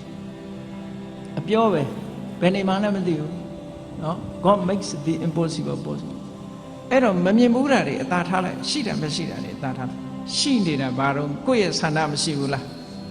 ဝိရိယလည်းရှိတယ်ကိုယ့်ရဲ့စိတ်ဆွမ်းအားတွေလည်းရှိတယ်အသိပညာလည်းရှိတယ်ဟုတ်ကဲ့လားကိုယ်တဏ္ဍာမှာရှိတယ်ဘယ်သူမှမေးစရာမလိုဘူးဒါရှိတယ်သိချာအဲ့တော့ God makes the impossible possible လို့ဆိုမဲ့အစားဆန္ဒ makes the impossible possible ဆန္ဒဟာမဖြစ်တာကိုမဖြစ်နိုင်တာကိုဖြစ်နိုင်အောင်လုပ်တယ်ဖြစ်နိုင်စေတယ်ဝိရိယ effort makes the impossible possible ဒီလိုပဲပြောရmind makes the impossible possible လူရဲ့စိတ်ဆွမ်းအားနဲ့အမတန်ထက်မြက်တဲ့ determine mind makes the impossible possible မဖြစ်နိုင်တာတွေဖြစ်အောင်လုပ်နိုင်တယ်စိတ်ဆွမ်းအားအသိဉာဏ်ကလည်းထို့တူပဲ knowledge သို့မဟုတ် wisdom makes the impossible possible ဒီစကားပို့ပြီးတော့မှန်တယ်